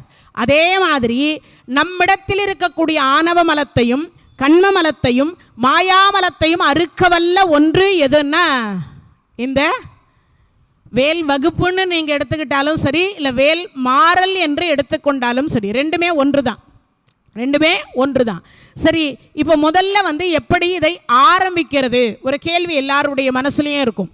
முதல்ல வந்து பார்த்தீங்கன்னா இதை 4 முறையாக மொத்தம் வந்து அவர் வேல் வகுப்பாக கொடுக்கப்பட்டது 16 பாடல்கள் கொடுத்தார். அதை 4 முறையாக முன்னும் பின்னுமாக மாற்றி அதை மந்திரமாக மாற்றினார். யார்? வள்ளிமலை சுவாமிகள் மாற்றி கொடுத்தார். சரி, அதை 64 முறை வந்துடும். அதற்கு இடையில் மட்டும் என்ன பண்ணிட்டார்னா இந்த ஒரு பாடலை மட்டும் திருப்பி இந்த 64 முறையோடு சேர்த்து 108 முறை வருவது போல அந்த முதல் பாடலை தொகுத்து கொடுத்துட்டார். மொத்தம் முதல் பாடல் என்பது திருத்தணியில் உதித்தருளும் ஒருத்தன் மலை கருத்தன்மையில் நடத்து குகன் வேலே. அந்த பாடல் மட்டும்தான் முதல்ல வரும். அதாவது பார்த்தீங்கன்னா திருத்தணியில் உதித்தருளும் ஒருத்தன் மலை விருத்தன் எனதுலத்தில் உரை கருத்தன்மையில் நடத்து குகன் வேலே. இந்த பாடல் தான் முதல்ல கொடுத்துருப்பார். இந்த பாடலை நாம் வந்து படிக்கிறோம். படிக்கும் பொழுது எத்தனை முறைமா படிக்கிறது? ஒரு கேள்வி எல்லாருடைய மனசில். முதல்ல படிக்கிறோம் 6 முறை முதல்ல தொடங்கலாம், இல்லைன்னா 12 முறை முதல்ல தொடங்குறோம் ஒரு முறைக்காக. அப்போது 12 முறை இதில் தொடங்கிட்டு இடையில 3 முறையாக சேர்த்து கொண்டு பிறகு கடைசியாக முடிக்கிற பொழுது ஒரு 12 முறை சேர்த்திங்கன்னா அந்த 108 முறை வருவதாக ஒரு கணக்கு பண்ணிக்கணும். அப்படி கணக்கு பண்ணி இந்த ஒரு பாடல் மட்டும் 108 முறை. சரி, இது மட்டும் படித்தா போதுமா? ஒரு கேள்வி எல்லாருடைய மனசுலையும் இருக்கும். இன்னொன்று, இந்த ஒரே பாட்டை 108 முறை தனியாகவும் படிக்கலாம். எங்கன்னா நீங்கள் பிரயாணம் பண்ணுறீங்க, இந்த ஒரு பாட்டு மட்டும்தான் எனக்கு தெரியுது, முழு பாட்டும் எனக்கு தெரியலை. அப்போ என்ன பண்ணலாம்? பாராயணம் பண்ணிக்கொண்டே இருக்கலாம். சரி, வீடுகளில் சமைக்கிறீங்க, பாராயணம் பண்ணி கொண்டே இருக்கலாம். என்ன ஒரு கேள்வி கேட்பீங்க, என்னம்மா இது முழுசாக படிக்க வேண்டாமா? இப்போ படிக்கிறதுக்கு நேரம் இருந்தால் படிங்க. எல்லாருக்குமே நேரம் இருக்கா? நேரம் குறைவு. குறைவு. இந்த ஒரு பாட்டு தான் தெரியும் அப்படின்னா இந்த ஒரு பாட்டையே ஆனால் குறைஞ்சபட்சம் 108 முறை உச்சரிச்சு. சரி, 108 முறை நாங்கள் எப்படிம்மா கனெக்ட் பண்ணுறது? ஒரு கேள்வி வருதா மனசில்? அம்மா விரல் விட்டு என்றதா? அதுக்கு என்ன பண்ணுங்கன்னா, ஏதேனும் ஒன்றை ஒரு பொருளை எடுத்து வச்சுக்கோங்க. என்ன பொருள் எடுக்கலாம்? நமக்கு பெருசாக என்ன கொட்டை கிடைக்கும்? பட்டாணி கிடைக்கும், இந்த மூக்கல் எல்லாம் கிடைக்கும் இல்லையா? தெரிஞ்சு வச்சுக்கோங்க. இதை நான் சொல்லலை, ஏற்கனவே நம்ம முன்னோர்கள் சொல்லி கொடுத்ததை நான் சொல்கிறேன். ஒரு 108 பட்டாணி எடுத்து தனியாக முதலையே எண்ணி வச்சுக்கோங்க. இல்லையா, ஒரு பிடியை எடுத்து கையில் வச்சுட்டு, திருத்தணியில் உதித்தருளும் ஒருத்தன் மலை விருத்தன் எனதுலத்தில் உரை கருத்தன்மையில் நடத்துகுகன் வேலே, இது பாட்டை பாடிட்டு ஒன்றை எடுத்து ஒரு கிண்ணத்தில் போட்டு வச்சுருங்க. இப்போ நீங்கள் ஒரு நாள் படிக்கும் பொழுது 108 முறை அந்த பட்டாணியை ஊற வச்சுட்டு சாயங்காலம் அவிச்சு, மறுநாளோ சாயங்காலமோ அவிச்சு முருகப்பெருமானுக்கு படைச்சிட்டு அதை நீங்கள் பிரசாதமாக எடுத்துக்கொள்ளலாம். அதை பிரசாதமாக நீங்கள் எடுத்துக்கலாம். அப்படி எடுத்துக்கொண்டு ஒவ்வொரு நாளும் இதையே நீங்கள் செய்து வந்தீங்கன்னா அந்த 16ஐயும் சேர்த்து படிக்கணுன்றது கூட இல்லை. இதை ஒன்று மட்டுமே நீங்கள் படிச்சுட்டு வந்தாலும் தனியாக படிக்கிற பொழுதும் உங்களுக்கு என்ன கிடைக்கும்? நீங்கள் என்ன நினைக்கிறீங்களோ அது நிறைவேறும். நீங்கள் என்ன நினைத்தாலும் அது நிறைவேறும். சரி, இப்போது முதல்ல நான் குறைஞ்சபட்சம் உங்களுக்கு இந்த 16 அப்படின்னு கொடுத்துருக்காங்க இல்லையா? அது பார்த்தீங்கன்னா உங்களுக்கு வேல் வகுப்பு அப்படின்னு சொல்லுவாங்க. அந்த வேல் வகுப்பு 16 அப்படின்னு வருது. அந்த 16க்கு மட்டும் நம்ம இன்னைக்கு பொருள் பார்க்க போகிறோம். ஏன்னா அதே தான் திருப்பி திருப்பி வேல்மாறலில் ரிப்பீட் ஆகிட்டு வரும். அதில் 16ஐ மட்டும் நம்ம அதனுடைய பொருள் பார்க்க போகிறோம். அதில் முதல்ல என்னன்னு கேட்டால், திருத்தணியில் உதித்தருளும் ஒருத்தன் மலை விருத்தன் எனதுலத்தில் உரை கருத்தன்மையில் நடத்து குகன் வேலே, இதுக்கு மட்டும் நீங்கள் பொருள் தெரிந்து கொள்ளுங்கள். முதல்ல இதை படிக்கிறதுக்கு முன்னாடி வேலும் மயிலும் சேவலும் துணை 6 முறை சொல்லணும். இந்த வேல்மாறல் படிக்கிறோன்னா படிக்க ஆரம்பிச்சிங்கன்னா முன்னாடி இந்த திருத்தணியில் உதித்தருளும் ஒருத்தன் மலை விருத்தன் எனதுலத்தில் உரை கருத்தன்மையில் நடத்து குகன் வேலே, அது படிக்கிறதுக்கு முன்னாடியே என்ன பண்ணணும்? வேலும் மயிலும் சேவலும் துணை அப்படின்னு ஒரு 6 முறை சொல்லிடணும். அப்படி சொல்லிட்டதுக்கு அப்புறமா தான் இந்த திருத்தணியில் உதித்தருளும் அதை 12 முறை நீங்கள் சொல்லிக்கலாம். இப்போ சொல்லும் பொழுது நான் முதல்ல உங்களுக்கு திருத்தணியில் உதித்தருளும் ஒருத்தன் மலை அதனுடைய பொருள் சொல்கிறேன். இப்போ உங்களுக்கு ஃபஸ்ட்டு அதுதான் இருக்கும். அதனுடைய பொருள் சொல்கிறேன் பாருங்க. திருத்தணியில் மட்டும் இருக்கக்கூடிய இடத்துல இல்லை, இந்த உலகத்தில் எல்லா இடத்திலும். இப்போ முருகப்பெருமான் இங்கே சிவசுப்பிரமணிய சுவாமியாக இருக்கிறார். சைதாப்பேட்டை செங்குந்தர கோட்டத்தில் இந்த இடத்துல என்னவாக இருக்கிறார்? சிவசுப்பிரமணியனாக இருக்கிறார். இப்போ இந்த தலத்திலிருந்து அறுவடை வீட்டிலிருந்து வடபழனி முருகன் கோயிலிருந்து இருக்கக்கூடிய உலகத்தில் குன்றிருக்கும் இடமெல்லாம் குமரன் இருக்கக்கூடிய இடங்கள் இருக்கு இல்லையா? எல்லா இடத்திலும் இருக்கக்கூடிய முருகா, திருத்தணியில் இருக்கக்கூடிய கையில் இருக்கக்கூடிய முருகா, உயிர்களில் இருள் அகல. நம்ம வாழ்க்கையில் இருளே இருக்கக்கூடாது. இருள்னா என்னது? நம்ம வாழ்க்கையில் இருள் என்பது என்ன? வறுமை ஒரு இருள், நோய் ஒரு இருள், நல்ல மனைவி கிடைக்கலையா அது ஒரு இருள், நல்ல கணவர் கிடைக்கலையா அது ஒரு இருள், அதுக்கப்புறம் நல்ல பிள்ளைகள் கிடைக்கலையா அது ஒன்று. சரி, எது குழந்தைகளே இல்லாமல் போயிடுது, சில பேருக்கு கல்யாணம் இல்லாமல் போகுது, சில பேருக்கு தாய் தந்தையர் இல்லாமல் போகுது, சில பேருக்கு கணவர் இல்லாமல் போகுது, சில பேருக்கு மனைவி இல்லாமல் போகுது. அப்போ ஏதோ ஒரு குறை இல்லாதவர்கள் யாராவது உண்டா? ஏதோ ஒரு குறை இருக்கிறது. குறை இல்லாதவர்கள் யாருமே இருக்க முடியாது. ஆண்டவனுக்கே குறை உண்டாம். ஏன்னு சொல்லுங்க.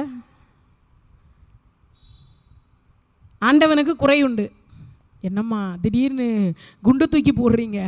கடவுளுக்கு போய் எங்கேயாச்சும் குறை இருக்குமா? அவருக்கும் உண்டுன்னு தான் அவர் சொல்கிறார். அவருக்கும் உண்டுன்னு சொல்கிறார். கீதையில் பகவான் சொல்கிறார், எனக்கும் குறை உண்டுன்னார். அர்ஜுனா அசந்து போனான். சுவாமி 8 லட்சமிக்கு வீட்டுக்கார் நடத்துகிறவர் நீங்கள், எல்லாத்தையும் சொல்கிறது நீங்கள், உங்களுக்கு போய் குறை இருக்கானா? ஆமாம் இருக்குன்னார். என்ன குறைன்னா அழுது தொழுது கேட்டான். சுவாமி என்கிட்டயாவது சொல்லுங்க, இவ்வளவு சொன்னவர் கீதையாக முடிச்சா சொல்லிட்டீங்க, இதையாவது சொல்லுங்கன்னு கேட்டபோது சொன்னார், உண்மையான பக்தர்கள் இல்லையேன்னு எனக்கு குறையினார். அப்போ உண்மையான பக்தர்கள் இல்லையேன்னு ஏன் குறை? என்ன குறை சொல்லுங்க பாப்பா, என்ன குறை? முருகனே செந்தில் முதல்வனே மாயோன் மருகனே ஈசன் மகனே ஒருகை முகன் தம்பியே நின்னுடைய தண்டைக்கால் எப்பொழுதும் நம்பியே கை தொடுவேன் நான். இப்போ நான் சொன்னோன்னு இல்லை, ஆனால் நான் இந்த பாட்டை சொல்லிட்டு அதுக்கப்புறம் ஒரு லிஸ்ட்டு கொடுப்பேன் பாருங்க. அவங்ககிட்ட ஒரு பெரிய லிஸ்ட்டு கொடுப்பேன். அவனுக்கு தெரியாதது எதுவும் கிடையாது. அவன் கொடுக்க நினைப்பதை யாராலும் தடுக்க முடியாது. அவன் தடுக்க நினைப்பதை எவராலும் கொடுக்க முடியாது. இது எனக்கு தெரியும். தெரிந்தும் அவனிடத்துல நான் லிஸ்ட்டு கொடுக்குறேன். என்னென்ன? உனக்கு கண் இருக்கா, காது இருக்கா, உளுந்து உளுந்து சாமி கும்பிட்றேனே, நீ எனக்கு ஒன்றும் தரமாட்டேங்கிறியே. கேட்குறோமா? கேட்காதவர்கள் யாராவது கை தூக்குங்க பார்ப்போம். கேட்டிருப்போம், எப்பயாவது ஒரு நாளாவது கேட்டிருப்போம். கேட்காமலாம் இருக்கிறதுக்கு வாய்ப்பே கிடையாது. அப்போது இங்கே சொல்லும் பொழுது சொல்கிறார், அகை இருள் அகலேன்றார். இது மாயை. இந்த மாயை உலகத்துக்குள்ளே இந்த ஜீவன்கள் என்று சொல்லக்கூடிய அனைத்தும் சிக்கிக் கொண்டிருக்கின்றது. இறைவா திருத்தணி ஏன்னு கேட்டால் இந்த பாட்டே ரொம்ப வித்தியாசமானது. திருத்தணியில் உதித்தருளும் ஒருத்தன் மலை விருத்தன் எனதுலத்தில் உரை கருத்தன் மயில் நடத்துகுகன் வேலே. அருமையா புரியுதா உங்களுக்கு? எல்லா தலத்திலும் சூரசம்ஹாரம் நடக்கும். திருத்தணியிலே சூரசம்ஹாரம் கிடையாது. இன்னொன்று, திருத்தணியில் வள்ளி எம்பிராட்டிய கல்யாணம் பண்ணின்னு ரொம்ப ரொம்ப ரொம்ப ரொம்ப சந்தோஷமாகிறாராம் முருகப்பெருமான். அவ்வளோ சந்தோஷமாகிறாராம். கேட்டால் என்ன பண்ணுவாராம்? இந்தான்னு 10 ரூபா கொடுப்பாராம். இந்த பக்கத்தில் இருக்கிற அம்மாங்கிறாளே, அவள் சும்மா என்னவில்ல, 10 ரூபா கொடுத்தா டீயே வராது இந்த காலத்தில். இதில் வேறு 10 ரூபாவா? வள்ளி என்ன சொல்கிற? ஆமாம், எந்த லோகத்தில் இருக்கீங்க? கலியுக கடவுள்னு பேரை வச்சுட்டு, கந்த கடவுள்னு பேரை வச்சுக்கிட்டு, நான் மகாலட்சுமியினுடைய மகளாக பிறந்துட்டு 10 ரூபா கொடுக்குறீங்களே, கஞ்ச பிசினாரி மாதிரி. எவ்வளோ தம்மா தரட்டும்? ஒன்றும் இல்லைங்க, ஒரு 10 லட்சம் சேங்ஷன் பண்ணி கொடுக்கும். 10 ரூபா எங்கேக்குது? 10 லட்சம் எங்கேக்குது? லட்சம் மடங்கு சந்தோஷத்தை அள்ளித்தரக்கூடிய ஒரு தலம்னா அது திருத்தணி.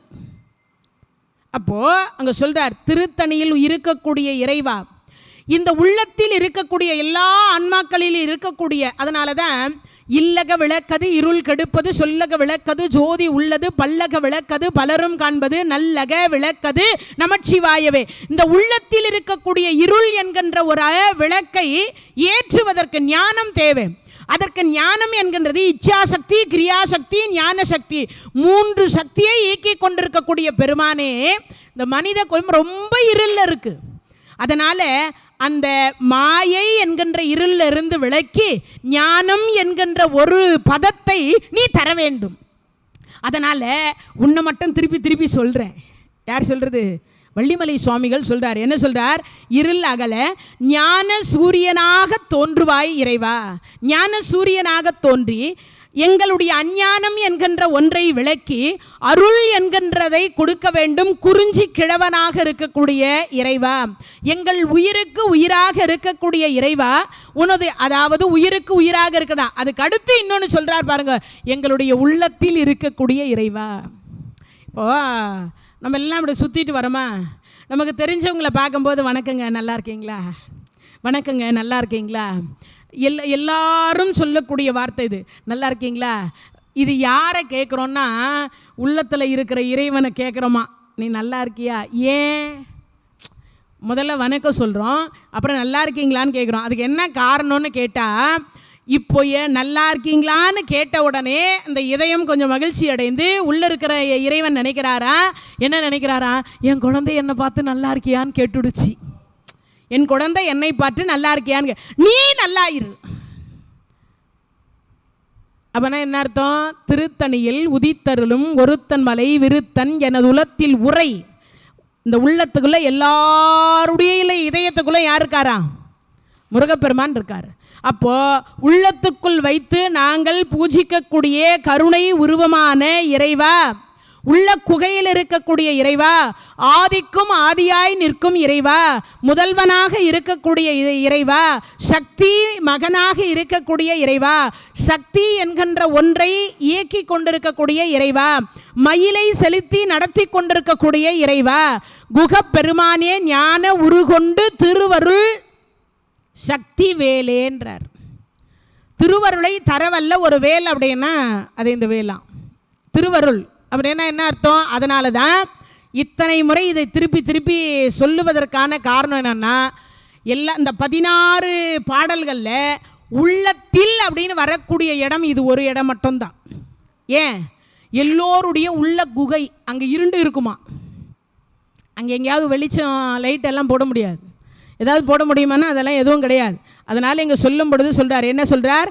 அகை இருள் அகல ஞான சூரியனாய் இருக்கக்கூடிய இறைவா, நீ தோன்றும் ஒப்பற்ற அருளை தரவல்லவன்.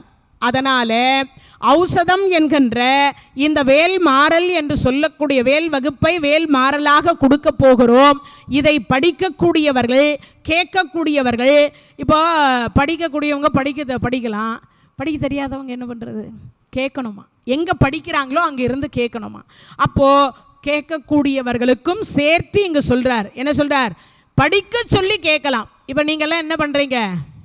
உங்களுக்கு எல்லாருக்குமே படிக்க தெரியும், ஆனால் அதில் பொருள் என்னன்றது தெரியாது, படித்து கொண்டிருக்கிறோம். அப்போ அந்த பொருளை தெரிந்து படிக்கக்கூடிய அடியார் பெருமக்களினுடைய இருள் அகல, வாழ்க்கையினுடைய இருளும் அகலும், பிறவியினுடைய இருளும் அகலும். அதுக்கடுத்து இறைவனாக இருக்கக்கூடிய முருகப்பெருமான் நம் உள்ளத்துக்குள் வந்து குடியிருப்பார். இதுக்கு தான் அந்த முதல் வரியை கொடுத்துட்டார். சரி, இப்போ அடுத்த வரி என்ன கொடுக்குறாருன்னு பார்ப்போம். அதுக்கு அடுத்து சொல்கிறார், பருத்த முலை சிறுத்த இடை வெளுத்த நகை கருத்த குழல் சிவத்த இதழ் மரச்சிறுமி விழிக்கு நிகர் ஆகும். இதான் வேல் மாறல்ல ரெண்டாவது அடியாக கொடுக்கப்பட்டிருக்கு. இப்போ அந்த ரெண்டாவது அடியாக கொடுக்கப்பட்டிருக்கக்கூடியதில் நமக்கு என்ன அர்த்தம்? ஒரு பெண்ணினுடைய அழகை வர்ணிக்கிறார். ஒரு பெண்ணினுடைய அழகை அங்கு வர்ணித்து கூறார். சரி, அந்த அழகு என்பது என்ன? அழகை சொல்லலாமா? ஒரு கேள்வி வரும் எல்லாருடைய மனசுக்குள்ளேயும். அம்மா, அதுவும் அவர் சொல்றது என்ன சொல்றார்? பருத்த முளை சிறுத்த இடை வெளுத்த நகை கருத்த குழல் சிவத்த இதழ் மரச்சிறுமி விழிக்கு நிகர் ஆகும். ரொம்ப அற்புதமானது. அம்பாள் இருக்காளே வள்ளியம்பிராட்டி, திருத்தணியிலே யாரை கல்யாணம் பண்ணிட்டு இருக்கார்? வள்ளியம்பிராட்டியை. சந்தோஷமா இருக்கார். அவளுடைய ஸ்தனங்கள் எப்படி இருக்குமா? கோபுரத்தில் இருக்கக்கூடிய கலசம் எப்படி இருக்குமா அப்படி இருக்குமா அந்த ஸ்தனம். அப்படிப்பட்ட ஸ்தனத்தில் இருக்கக்கூடிய அந்த பிராட்டியாரை பார்க்கிற பொழுது கருணை என்று சொல்லக்கூடியது வழியுமா? அது எப்படி இருக்குமா?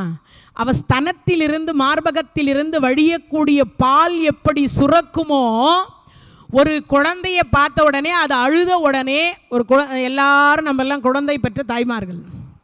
நம்ம குழந்தைங்க தொட்டியில் இருக்கும், அது மேல் மாடியில் இருக்கும், நம்ம கீழ் மாடியில் இருப்போம்.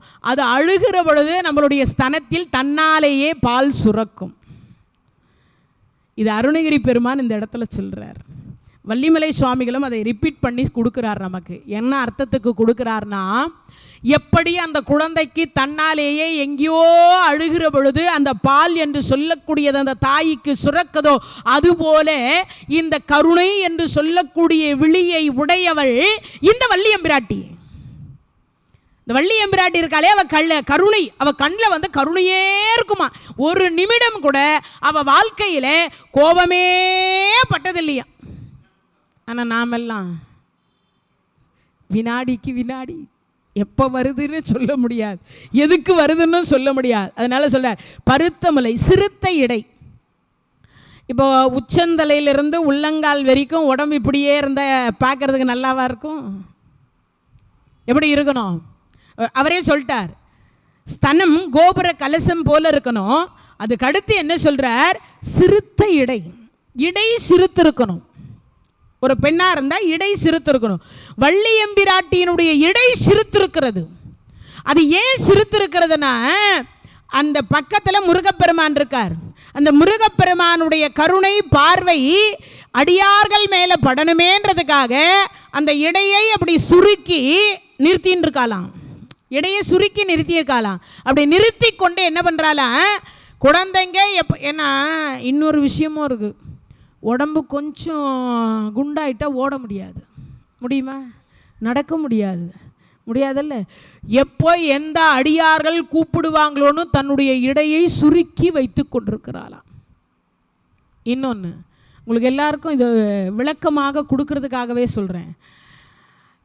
ஒரு பழமொழி சொல்வாங்க, வாயை கட்டியவளுக்கு பிள்ளை, வயிற்றை கட்டியவளுக்கு கணவர். ஒரு பழமொழி உண்டா இல்லையா?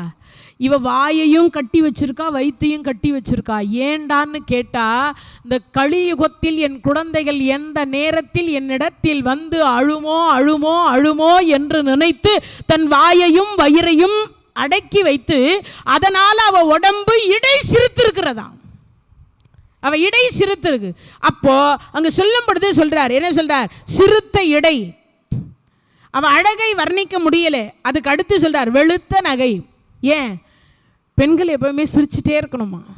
அந்த பல் வரிசை வந்து முத்து முத்தாக இருக்கணும். அதனால தான் முத்தை தருவத்தி திருநகைன்னு முதல் பாடலே அருணகிரியார் நமக்கு திருப்புகழில் அதை தான் பாடி கொடுத்தார். முதல் பாடலே அதுதான். என்ன சொல்றார்? முத்தை தரு பத்தி திருநகை அப்படின்னா என்ன அர்த்தம்? முத்து முத்தான பல் வரிசை என்று சொல்லக்கூடியது உடையவளே அப்படிங்கிற பொருளை வச்சு தான் அவர் சொன்னார். இங்கேயும் அதையே கொடுக்குறார், வெளுத்த நகை. அப்படின்னா என்ன அர்த்தம்? பல் வரிசை அழகாக இருக்குது. மேலே ஒன்று கீழே ஒன்று, மேலே ஒன்று கீழே ஒன்று இருந்தால் எப்படி இருக்கும்? ரெண்டு பக்கம் நீட்டிகிட்டு இருந்தால் எப்படி இருக்கும்? ஒரு மாதிரி கரை படிஞ்சிருந்தா எப்படி இருக்கும்? எல்லாம் நல்லா இருக்காது இல்லையா? அப்போது முத்து முத்தான பல்வரிசையோடு இருக்கிறா, அது வெளுத்து இருக்கிறது. அந்த வெளுத்த நகை சிரிக்கிற பொழுது அந்த முத்து எல்லா அம்பாலும் கருப்பு. நீங்கள் நினைக்கிற மாதிரி எந்த அம்பாலும் சிகப்பு கிடையாது. ஒரு அம்பால் கூட என்ன கிடையாது? சிகப்பு கிடையாது. ஆனால் எல்லா பெருமான்களும் சிகப்பு. பகவான் மட்டும்தான் கொஞ்சம் என்னது, பச்சை மாமலை போல் மேனி. அவர் என்ன பச்சை? மரகத பச்சை மேனியாக இருக்கிற மீனாட்சி மரகத பச்சை மேனி உடையவள். அதே மாதிரி முருகப்பெருமான் எப்படி இருப்பாராம்? செக்கச்சவேன்னு இருப்பாராம். சிவபெருமான் எப்படி இருப்பாராம்? செக்கச்சவேன்னு இருப்பாராம். ஆனால் நம்ம பெரும்பாலும் எல்லாருடைய மனசுலையும் என்ன தோணும்? பெண்கள் அழகாக சிவப்பாக இருப்பாங்க, ஆண்கள் தெய்வங்கள் எல்லாம் கருப்பாக இருக்கும். அப்படி தான் நம்ம கற்பனை பண்ணிட்டு இருக்கோம். ஆனால் எல்லா பெண் தெய்வமும் கருப்பு. அப்போ கருப்பாக இருக்கிற அம்பாள் அப்படி சிரிக்கிற பொழுது அந்த பல்லு வரிசை எப்படி இருக்கான்? வெளுத்த நகை. இந்த கருத்த முகத்துக்கு அந்த வெளுத்த நகை அப்படி பார்க்கறதுக்கு எப்படி இருக்கான்? அந்த மகாலட்சுமியே 1000 மகாலட்சுமி ஒன்று சேர்ந்தா எப்படி இருப்பாலும் அப்படி இருக்கிறாளாம் வள்ளி எம்பிராட்டி. அழகை வர்ணிக்கிறார். அப்படி வர்ணிச்சு அதுக்கு அடுத்து சொல்றார் வெளுத்த நகை கருத்த குழல். இந்த கூந்தல்னா எப்படி இருக்கணும்? உச்சந்தலையிலிருந்து உள்ளங்கால் வரைக்கும் வெள்ளை வெளேன்னு இருக்கணும். அப்படியா இருக்கணும்? எப்படி இருக்கணும்? கருத்த குழல் அப்படின்னா எப்படி இருக்கு? கருத்த குழல்னா என்னது? கருப்பாக இருக்கிறது. அருங்கூந்தல், நறுங்கூந்தல், கருங்கூந்தல், பெருங்கூந்தல், உச்சந்தலையிலிருந்து உள்ளங்கால் வந்து தொடுமா. எது? வள்ளியம்பிராட்டியினுடைய கூந்தல். பெண்களுக்கு என்ன அழகு? கூந்தல் அழகு. இப்போ இருக்கிற பெண்கள் எல்லாம் என்ன பண்ணுறா? எல்லாம் வெட்டி விடுறதெல்லாம் அது அவங்க விருப்பம். பாவம் பராமரிக்க முடியலன்னு வெட்டி விடுறாங்க. அதெல்லாம் பிரச்சனையே இல்லை. ஆனால் என்ன பண்ணுறாங்க? லூஸ் ஏர் இருக்கிற எல்லாரையும் லூஸ் ஆக்கி விட்டுறாங்க. நான் சொல்லலை, இங்கே சொல்கிற பொழுது சொல்கிறார், ஒரு கூந்தல் கீழே விழுந்து அது அலைவது போல குடும்பம் அலையும். அதனால தான் நம்ம தலை வாரிட்டு அந்த சீப்புக்குள்ளே இருக்கிறக்கூடிய முடியை கூட எடுத்து எடுத்து எடுத்து சுற்றி சுற்றி சுற்றி ஒரு இடத்துல போட்டு வைப்போம். அது என்ன காரணம்? அந்த கூந்தல் எங்கெல்லாம் காற்றுக்கு அலைபாயுதோ அது மாதிரி நம்ம குடும்பங்கள் அலைபாயுமா. நான் சொல்லலை, இந்த இடத்துல சொல்கிறாங்க. அப்போனா என்ன பண்ணணும்? அந்த கூந்தலை பின்னி முடியணும். ஏதாவது ஒரு பின்னல் பண்ணணும். அப்படி பின்னி முடியணுமா. அப்போ இங்கே சொல்கிறார் கருத்த குழலோடு இருக்கக்கூடிய பிராட்டியார். அவள் கருத்த குழலோடு இருக்கிறதுனாலே அருங்குந்தல், நறுங்குந்தல், கருங்குந்தல், பெருங்கூந்தல், உச்சந்தலையிலிருந்து திரௌபதி அம்மாவுக்கு அப்படி தான் இருந்துச்சு கூந்தல். அந்த கூந்தல் அவ்வளவு கூந்தலாக இருக்கும். வெள்ளியம்பிராட்டிக்கு அப்படி தான் கூந்தல் அழகு. அதனாலேயே பெரும்பாலும் அந்த நம்மெல்லாம் வந்து பார்த்திங்கன்னா இந்த நிறைய வந்து படம் பார்த்திங்கன்னா அந்த ஓவியத்தில் அம்பாளுடைய கூந்தலெல்லாம் பார்த்திங்கன்னா அந்த இடைக்கு கீழே வரைக்கும் கொடுத்துருப்பாங்க. அதே மாதிரி இந்த அம்பாளினுடைய படம் சினிமா வரும் பார்த்திங்களா, அதுலேயும் எல்லாம் என்ன பண்ணியிருப்பாங்க? குட்டியாக எங்கேயாவது கொடுத்துருப்பாங்களா? பார்த்துக்கிறீங்களா? கொடுத்துருக்க மாட்டாங்க. என்ன இருக்கும்? நல்ல நீளமாக கொடுத்துருப்பாங்க. அதுக்கு என்ன காரணம்? எல்லா அம்பாளுக்கும் கூந்தல் வந்து அவ்வளவு அழகாக இருக்குமா. பெண்கள்னா கூந்தல் அழகு. அதனால சொல்றார் கருத்த குழல் சிவத்த இதழ். பெண்களுக்கு என்ன இதழ் எப்படி இருக்கணும்? சிவப்பாக இருக்கணும். இந்த உதடு வந்து கருப்பாக இருக்கக்கூடாது, சிகப்பாக இருக்கணும். கொவ்வை செவ்வாய் இதழ். கொவ்வைனா என்னது? கொய்யாப்பழம். இப்போ இருக்கிற கொய்யாவில் இப்போ இருக்கிறது எல்லா கொய்யாவும் என்ன கலரில் இருக்குது? வெள்ளை வெளேனுக்குது. அப்போ இருந்த கொய்யா எப்படி இருந்தது? ஒரு மாதிரி பார்த்தீங்கன்னா என்ன கலரில் இருக்கும்? நல்ல ரோஸ் கலரில் இருக்கும் அந்த கொய்யாப்பழம் அப்போ இருந்தது. அதனால சொல்றார் சிவத்த இதழ் மரச்சிறுமின்னார். மரச்சிறுமின்னா யாரு? வேடர் குலத்தில் பிறந்த வள்ளியம்பிராட்டி. மரச்சிறுமின்னா என்னது? வேடர் குலத்திற்கு மறவர் குலம்னு ஒரு குலம்னு அதுக்கு ஒரு பேர். வேடர் குலம்னா என்ன குலம்? மறவர் குலம்னு ஒரு குலம் பேர் அதுக்கு. அதனால மரச்சிறுமி விழிக்கு நிகர் ஆகும். இவ சொல்லிட்டார்ல. இப்போ நான் கொஞ்ச நேரத்துக்கு முன்னாடி சொன்னேன், திருத்தணியில் இருக்கக்கூடிய பெருமான் வள்ளல் பெருமான், 12 கரங்களால் அள்ளி அள்ளி கொடுக்கக்கூடிய பெருமான். பக்கத்தில் உட்காந்து இந்தம்மா இவர் 10 ரூபா கொடுத்தா அவள் 10 லட்சம் கொடுன்னு சொல்கிறக்கூடிய பெருமான். அதனால் இங்கே சொல்கிறார், என்ன சொல்கிறாரா, அப்பேற்பட்ட அம்பாள் இருக்காளே அவள் கருணை மிகுந்தவள். அவள் சாதாரணமானவள் அல்ல. மகாலட்சுமியே மானாக வந்து மகாலட்சுமியே மானா வந்து அந்த மான் வயிற்றில் பிறந்தவள் அல்லவ. அதனால் சொல்கிறேன், பருத்த முலை சிறுத்த இடை வெளுத்த நகை கருத்த குழல் சிவத்த இதழ் மரச்சிறுமி விழிக்கு நிகராகும். அவளுக்கு என்ன திருவள்ளுவர் இருக்கோ அது இந்த வேலாயுதத்திற்கும் உண்டு. எதுக்கு உண்டு? இந்த வேலாயுதத்திற்கும் உண்டு. அதனால் ஏன் அந்த வேலாயுதத்துக்கு உண்டு? ஒரு கேள்வி. வேலாயுதத்துக்கு உண்டு. அது யார் கொடுத்த வேல்? அது யார் கொடுத்த வேல்? அது சாதாரணமாக கொடுத்த வேல் இல்லையே. அது கொடுத்தது யாருன்னு கேட்டால் இங்கே சொல்கிறாங்க, வேல் விருத்தத்தில் சொல்கிறார். யார்? அருணகிரி பெருமான் சொல்கிறார். அந்த வேல் விருத்தத்தில் என்ன சொல்கிறாரா, வெங்காலர் கண்டர் கை சூலமும் திரு மாயன் வெற்றி பெரு சுடராலியும் விபுதர் பதி குலிசமும் சூரன் குளங்கல்லி எல்லாவென கருதியே சங்கிராமே நீ செய்த தரலென தேவரும் சதுர்முகனும் நின்றிறப்ப சைலமொடு சூரனுடல் ஒரு நொடியில் உருவிய தனி ஆண்மை கொண்ட நெடுவேல். இது யாரா கொடுத்தான்னு ஒரு கேள்வி கேட்கிறப்படுது. கங்காளி சாமுண்டி வாராகி இந்திராணி கௌமாரி கமலாசன கண்ணி நாரணி குமரி திரிபுர பைரவி அமலை கொற்றை கௌரி காமாட்சி சைவ சிங்காரி யாமலை பவானி திரு கார்த்திகை கொற்ற திரியம்பக அளித்த செல்வ திருமகன். ஒரு தீல 2 பேர் இல்லையா, இவ்வளோ அம்பாள் ஒன்று சேர்ந்து கொடுத்துருக்காளாம். ஒருத்தியாக கொடுத்துருந்தா பரவாயில்ல, யார் கொடுத்துருக்கா? இவ்வளவு அம்பாள்கள். எத்தனை அம்பாள் சொல்றார் பாருங்க. கங்காளி சாமுண்டி வாராகி இந்திராணி கௌமாரி கமலாசன கண்ணி நாரணி குமரி திரிபுர பைரவி அமலை கௌரி காமாட்சி சைவ சிங்காரி யாமலை பவானி கார்த்திகை கொற்ற திரியம்பகி அளித்த செல்வ சிறுவன் அருமுகன் முகன் நிருதர்கள் குலாந்தகன் செம்பல் திருக்கை வேலே அப்படின்றார். அப்போ இத்தனை அம்பாள் ஒன்று சேர்ந்து கொடுக்கப்பட்ட வேல் எதுவா? அந்த வேலு. அந்த வேலில் என்ன இருக்குடான்னா வள்ளியம்பிராட்டியினுடைய அந்த மையிட்டிருப்பால்ல, இந்த விழி இருக்குல்ல, இந்த கருணையோடு இருக்கா இல்லையா, அந்த விழியிலே கூர்மையான விழியிலே என்ன கருணை இருக்குமோ, என்ன திருவருள் இருக்குமோ அது இந்த வேலாயுதத்திற்கு உண்டு. அதனால் இந்த வள்ளியம்பிராட்டியை வணங்குற பொழுது இந்த வேலாயுதத்தையும் சேர்த்து வணங்கிக்கோங்கோ. இன்னொரு கேள்வி இருக்கும் எல்லார் மனசுலையும், வேலாயுதத்தை தனியாக வழிபாடு செய்யலாமா, தனியாக வச்சு வேலை பூஜிக்கலாமா அப்படின்னு ஒரு கேள்வி எல்லாருடைய மனசுலையும் இருக்கும். ஆனால் அப்படி எல்லாருடைய மனசுலையும் அப்படி ஒரு கேள்வி இருந்துச்சுன்னா எல்லாருமே முருகனை பூஜித்தா என்ன புண்ணியம் கிடைக்குமோ அந்த புண்ணியத்தோடு சேர்த்து இன்னும் 2 பேர் புண்ணியம் சேருது. அதில் யார் புண்ணியன்னு சொல்லுங்க? சிவபெருமான் அதை உருவாக்கி கொடுத்தார். சக்தி அம்மையார் என்ன பண்ணிட்டா, அதை ஆசீர்வாதம் பண்ணி கொடுத்தா. இப்போ அது கையில் வச்சுருக்கிறது என்ன? யாரு? முருகப்பெருமான். இப்போ இந்த மூவருடைய சக்தியும் ஒன்று சேர்த்து கொடுக்கக்கூடியது வேலாயுதம். அப்போது குட்டி ரொம்ப பெருசாக இல்லை, ரொம்ப பெருசாலாம் வச்சா அதுக்கு நம்மளால் சோறு போட முடியாது. உடனே கேட்டுறாதீங்க, சோறெல்லாம் போடுவீங்களா? தினமும் ஒரு பிரசாதம் வைக்கணும். ஏதாவது ஒரு கற்கண்டு, ஒரு பேரிச்சம்பழம், அப்படி இல்லையா நம்ம சாப்பிட்றதுக்கு முன்னாடி தூய்மையான அன்னம், பச்சரிசி அன்னம் இருக்கு இல்லையா, அந்த அன்னத்தை கொண்டு வந்து அப்படி வச்சிடலாம். தூய்மையான அன்னம். அம்மா வெறும் அன்னம் வைக்கலாமா? தாராளமாக வைக்கலாம். வெறும் அன்னம் அது மேலே வச்சுட்டு ஒரு துளி நெய்யை விட்டுட்டு ஒரு இவ்வளோண்டு கட்டி வெள்ளத்தை அப்படி வச்சுட்டிங்கன்னா முடிஞ்சு போச்சு.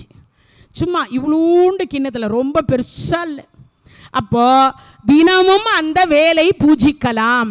அப்போ வள்ளியம்பிராட்டியினுடைய கண்களில் இருக்கக்கூடிய என்ன கூர் விழியில் இருக்கக்கூடிய என்ன கருணை இருக்கிறதோ அது இந்த வேலாயுதத்தினுடைய கூர்மையான இடத்திலும் நமக்கு இருக்கிறது. அதனால முதல்ல எதற்கு நிகர் காட்டினாரு? எதில் நிகர் காட்டுறார்? வள்ளியம்பிராட்டியைத்தான் முதல்ல நிகர் காட்டுறார். அப்போ ஏன் அந்த நிகரை காட்டுறார்னா, சூரபதுமனை போன்ற கொடுமையானவர்களை அது தண்டனை கொடுக்கக்கூடிய ஆயுதமாக இருக்கிறது. ஆனால் வள்ளியம்பிராட்டியை இங்கே ஒப்பிட்டு சொன்னதுக்கு காரணம் என்னன்னு கேட்டால், வள்ளியம்பிராட்டிக்கும் சண்டைக்கும் சம்பந்தம் கிடையாது. அவ வரக்கூடிய அருளாளர் என்று சொல்லக்கூடிய தன்னுடைய பிள்ளைகளுக்கு கருணை என்று சொல்லக்கூடியதை பொழியக்கூடியவளாக இருப்பதனால நாம் எல்லாம் சூரபதுமன்கள் கிடையாது, தாரகாசுரனோ சிங்கமுகாசுரனோ கிடையாது. யாரெல்லாம் இந்த வேல்மாறல் படிக்கிறீர்களோ அவர்களுக்கு அந்த வேலாயுதம் கருணை காட்டுமா. என்ன காட்டுமா? கருணை காட்டுமா. சரி, இது எப்படி கருணை காட்டும் கேட்பீங்கல்ல? அது என்ன சொல்லுமா?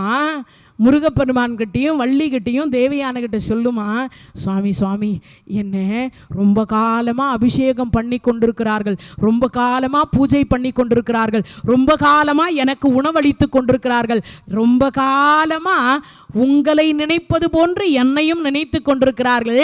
அதனால் அவங்க என்ன விரும்புகிறாங்களோ அதை கொடுங்க சுவாமி. வேலாயுதம் சொன்னால் அந்த வேலாயுதம் தட்டுவாரா? தட்ட மாட்டார்ல. அதனால சொல்றாரா இங்கே, பருத்த முலை சிறுத்த இடை வெளுத்த நகை கருத்த குழல் சிவத்த இதழ் மரச்சிறுமி விழிக்கு நிகராகும்.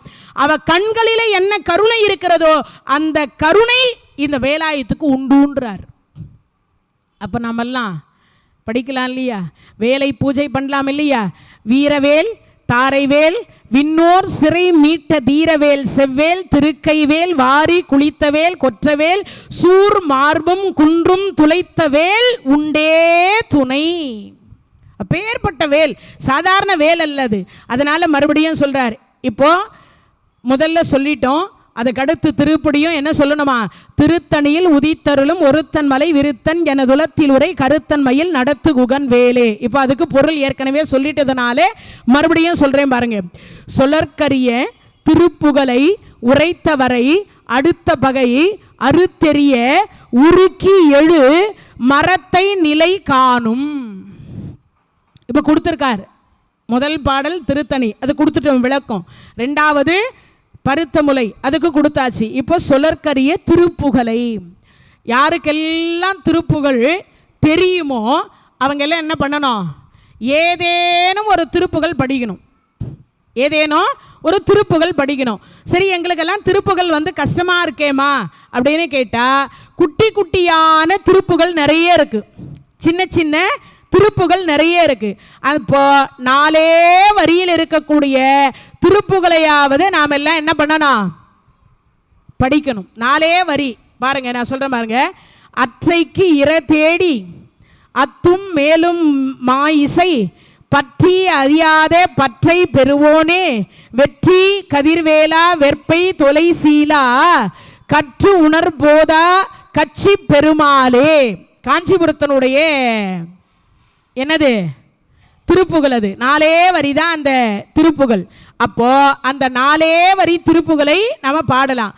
மதுரையம்பதி திருப்புகள் ரொம்ப ரொம்ப சிறப்பு, ஈஸியா இருக்கும், ரொம்ப பெருசாலாம் இருக்காது. பரவு நெடுங்கதிர் உலகில் விரும்பிய பவனி வரும்படி அதனாலே பகர வளங்களும் நிகர விளங்கிய இருளை விடிந்தது நிலவாலே வரையினில் இங்கனும் உளவி நிறைந்தது வரிசை தரும்பது அதுபாடி வலமொடு செந்தமிழ் உரை செய்ய அன்பரும் மகிழ வரங்களும் அருள்வாயே அரகர சுந்தர ஆறுமுக என்று நீ அடியர் பணிந்திட மகிழ்வோனே அசல நெடுங்கொடி அலை உமை தன் சுத குரமகள் இங்கித மணவாலா கருதரு தன்புய சரவண குங்கும கலபம் அணிந்திடும் மணிமார்பா கனகம் மிகும்பதி மதுரை வலம்பதி அதனில் வளர்ந்தருள் பெருமாளே. 4 அதாவது இதெல்லாம் ரொம்ப எளிமையான திருப்புகள், ரொம்ப கஷ்டமாலாம் இருக்காது. அப்போ ரொம்ப கஷ்டமான திருப்புகள் இல்லைன்னா கூட அதுக்கப்புறம் பாருங்கன்னா இந்த வயலூர் திருப்புகள் ரொம்ப ரொம்ப இருக்கும். வயலூர் திருப்புகள். என்னால் பிறக்கவும், என்னால் இறக்கவும், என்னால் துதிக்கவும், என்னால் அழைக்கவும், என்னால் நடக்கவும் அப்படின்னு சொல்லி மொத்தமே பார்த்தீங்கன்னா என்னால் என்னால் என்னால்னே இருக்கும். என்னால் எதுவுமே நடக்காது சுவாமி, என்னால் எதுவும் நடக்காது. அப்போனா யாரால? எல்லாம் அவன் செயல். அவன் அன்றி ஓர் அணு கூட அசையவே அசையாது. அப்போ நம்மளால என்ன பண்ணோம்? ஒரு அணு கூட அசைக்க முடியாதுன்னு சொல்றார். அப்ப நம்மளால எந்த ஒரு அணுவையும் அசைக்கவே முடியாது. அதுக்கு அடுத்து பார்த்தீங்கன்னா வசன மிகவேற்றி மறவாதே, மனது துயராற்றில் உழலாதே, இசை பயில் சடாச்சரம் அமதாலே, இகபர சௌபாகியம் அருள்வாயே, பசுபதி சிவாக்கியம் உணர்வோனே, பழனி மலை வீற்றருளும் வேளா, அசுரர் கிளை வாட்டி மிகவால, அமரர் சிறை மீட்ட பெருமாளே. இந்த பாட்டு படிச்சிங்கன்னா என்ன கிடைக்கும்னா, வசன மிகவேற்றி மறவாதே, மனது துயராற்றில் உழலாதே, இசை பயில் சடாச்சரம் ரமதாலே, இக பர சௌபாகியம் அருள்வாயே. என்ன தருவாராம்? இந்த லோகத்து சுகத்தையும் தருவார், பரலோகத்துக்குரிய சுகத்தையும் தருவார். அதுக்கடுத்து சொல்றார், பசுபதி சிவாக்கியம் உணர்வோனே, பழனி மலை வீற்றருளும் வேளா, அசுரர் கிளை வாட்டி மிகவால, அமரர் சிறை மீட்ட பெருமாளே. ரொம்ப அருமையா 4 வரியிலே நிறைய திருப்புகள் இருக்கு. சரி அம்மா, திருப்புகள் படிக்கிறோமா? திருப்புகள் படிப்பவர் என்னவா இருக்காதான்? அவர் சொல்றார் பாருங்க, சொலற்கரிய திருப்புகளை உரைத்தவரை அடுத்த பகை அறுத்தறிய உருக்கி எழு மரத்தை நிலை காணும். சொல்லிட்டார. இதுக்கு என்ன பொருள் ஒரு தெரிஞ்சுக்கணும் இல்லையா? திருப்புகள் எங்கெல்லாம் படிக்கப்படுகிறதோ, நம்மெல்லாம் திருப்புகள் என்னென்ன எங்கெல்லாம் படிக்கிறோமோ அங்கெல்லாம் என்ன இருக்காதான்? பகைவர் என்று சொல்லக்கூடியவர்கள் இருக்க மாட்டார்கள். பகைவர்னா யாரு? பகைவர்கள், பகைவர் யாரு? நமக்கெல்லாம் பகை யாரு? நாம தான். என்னமா சொல்றீங்க? நமக்கு பகையே எங்கன்னா நாம இருப்போமா? நான் சொல்லல. ஓர ஒட்டார் ஒன்றை உண்ண ஒட்டார், மலரிட்டு உணதால் சேர ஒட்டார் ஐவர். நான் சாமி கும்பிடணும்னு நினைக்கிறேன், ஆனால் எனக்கு என்ன வரமாட்டேங்குது? பக்தி வரமாட்டேங்குது. என்ன வரமாட்டேங்குது? பக்தி வரமாட்டேங்குது. அப்போனா பக்தி வராததற்கு என்ன காரணம்? என் முன்வினை கர்மா. என் முன்வினை கர்மாவை கழிப்பதற்கு நான் முயற்சி பண்ணணும். 6வதாக ஒரு அறிவு கொடுத்துருக்காரு. அது பெரிய விஷயம் இல்லையா? கந்தர் அலங்காரத்தில் சொல்றார், ஓர ஒட்டார் ஒன்றை உண்ண ஒட்டார், மலரிட்டு உணதால் சேர ஒட்டார் ஐவர். எதிரி பக்கத்து வீட்டுக்கார ஏத்து வீட்டுக்கார யாரும் கிடையாது, நம்ம ஐம்புலன்கள் தான். இந்த ஐம்புலனை அடக்கிட்டா, ஐம்புலனை அடக்கிட்டா ஆண்டவன் உன்னிடத்தில் வருவார். இந்த ஐம்புலனை அடக்குவது எப்படி? ஒரு கேள்வி எல்லாருடைய மனசுக்குள்ளேயும் வரும். ஐம்புலனை அடக்குவது எப்படி? இப்போ ஒன்றும் இல்லை, உயர்வான ஒரு புடவை யாரோ ஒரு அம்மா கட்டின்னு இருக்கா, பார்க்குறோம். நம்ம வசதிக்கு அது எடுக்க முடியாது, நம்ம மனசுக்கு தெரியும். அப்போ என்ன நினைக்கணும்? இது நமக்கு வேண்டாம், ஒதுக்கினுமா? அதே மாதிரி தான் இந்த உடம்புக்கு என்ன உணவு தேவை, அதை நம்ம சாப்பிடணும். யாரோ 5 ஸ்டார் ஹோட்டலில் சாப்பிட்றா, யாரோ சுகியில் ஆர்டர் பண்ணி சாப்பிட்றான்னா நம்ம சாப்பிடக்கூடாது. அப்படின்னா என்ன அர்த்தம்? இந்த நாவை கொஞ்சம் அடக்கிக்கணும். இந்த கண்ணால் காண்பது எல்லாம் மெய்யன்னு நினைக்க வேண்டாம், எல்லாம் பொய். இந்த கண்ணால் நீங்கள் எல்லாம் பார்க்குறீங்களே அத்தனையும் பொய். ஏதாவது நிலையாக இருக்குமான்னு சொன்னால் ஒன்றை தவிர நிலை பெறுவதற்கு ஒன்றும் கிடையாது. யார் நிலை பெறுவா? ஆண்டவனை தவிர வேற ஒன்றும் நிலையாக இருக்காது. ஆண்டவனை தவிர வேற ஒன்றுமே நமக்கு நிலை கிடையாது. அப்ப ஆண்டவனை மட்டுமே நினைப்பது தான் நிலையானது.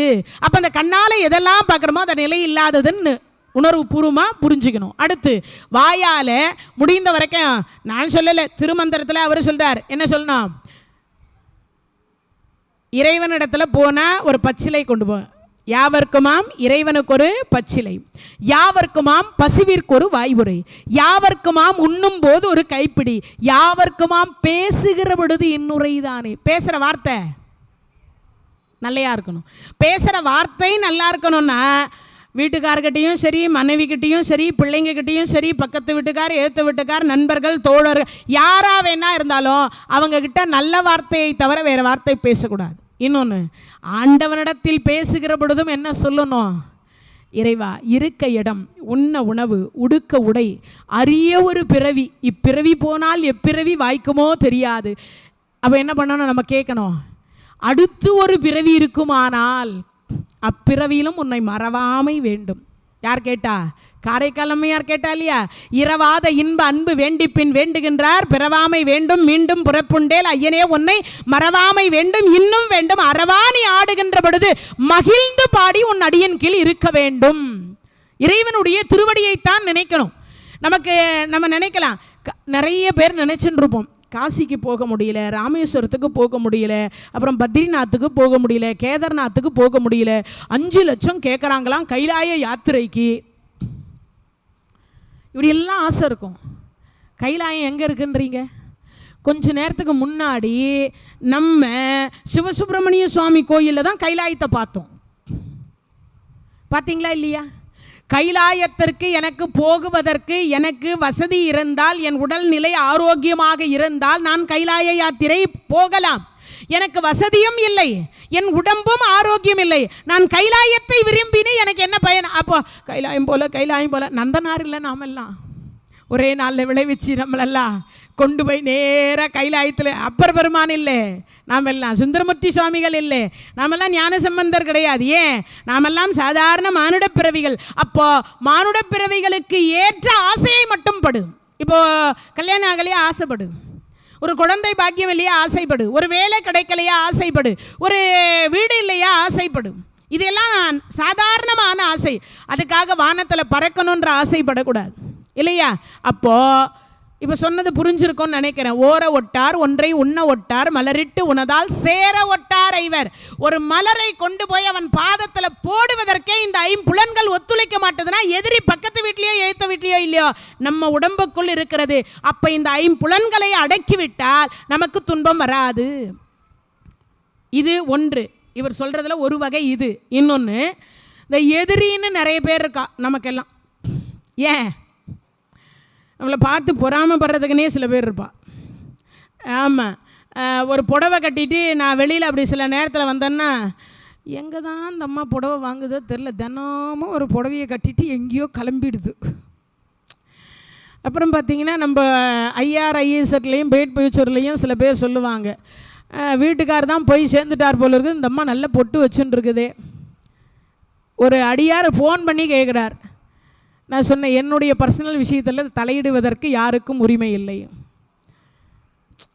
அதில் என்னுடைய வார்த்தையில் குறை இருந்தால் கேளு, சொல்கிறதுல குறை இருந்தால் கேளு, ஆன்மீகத்தில் ஏதாவது டவுட் வேணுமா அதை கேளு. நான் பொட்டு வச்சுக்கிறேன் வச்சுக்க கூடாதுன்னு சொல்கிறதுக்கு உனக்கு உரிமை கிடையாது. செத்து போன என் புருஷனே சொல்லிட்டு தான் போனார், நீ பூ வச்சுக்கோ பொட்டு வச்சுக்கோ, வள்ளலாரே சொல்லுகிறார் அப்படின்னார். எனக்கு அது வேண்டாம், பூ வேண்டாம், மஞ்சள் பூசிகளே இல்லை.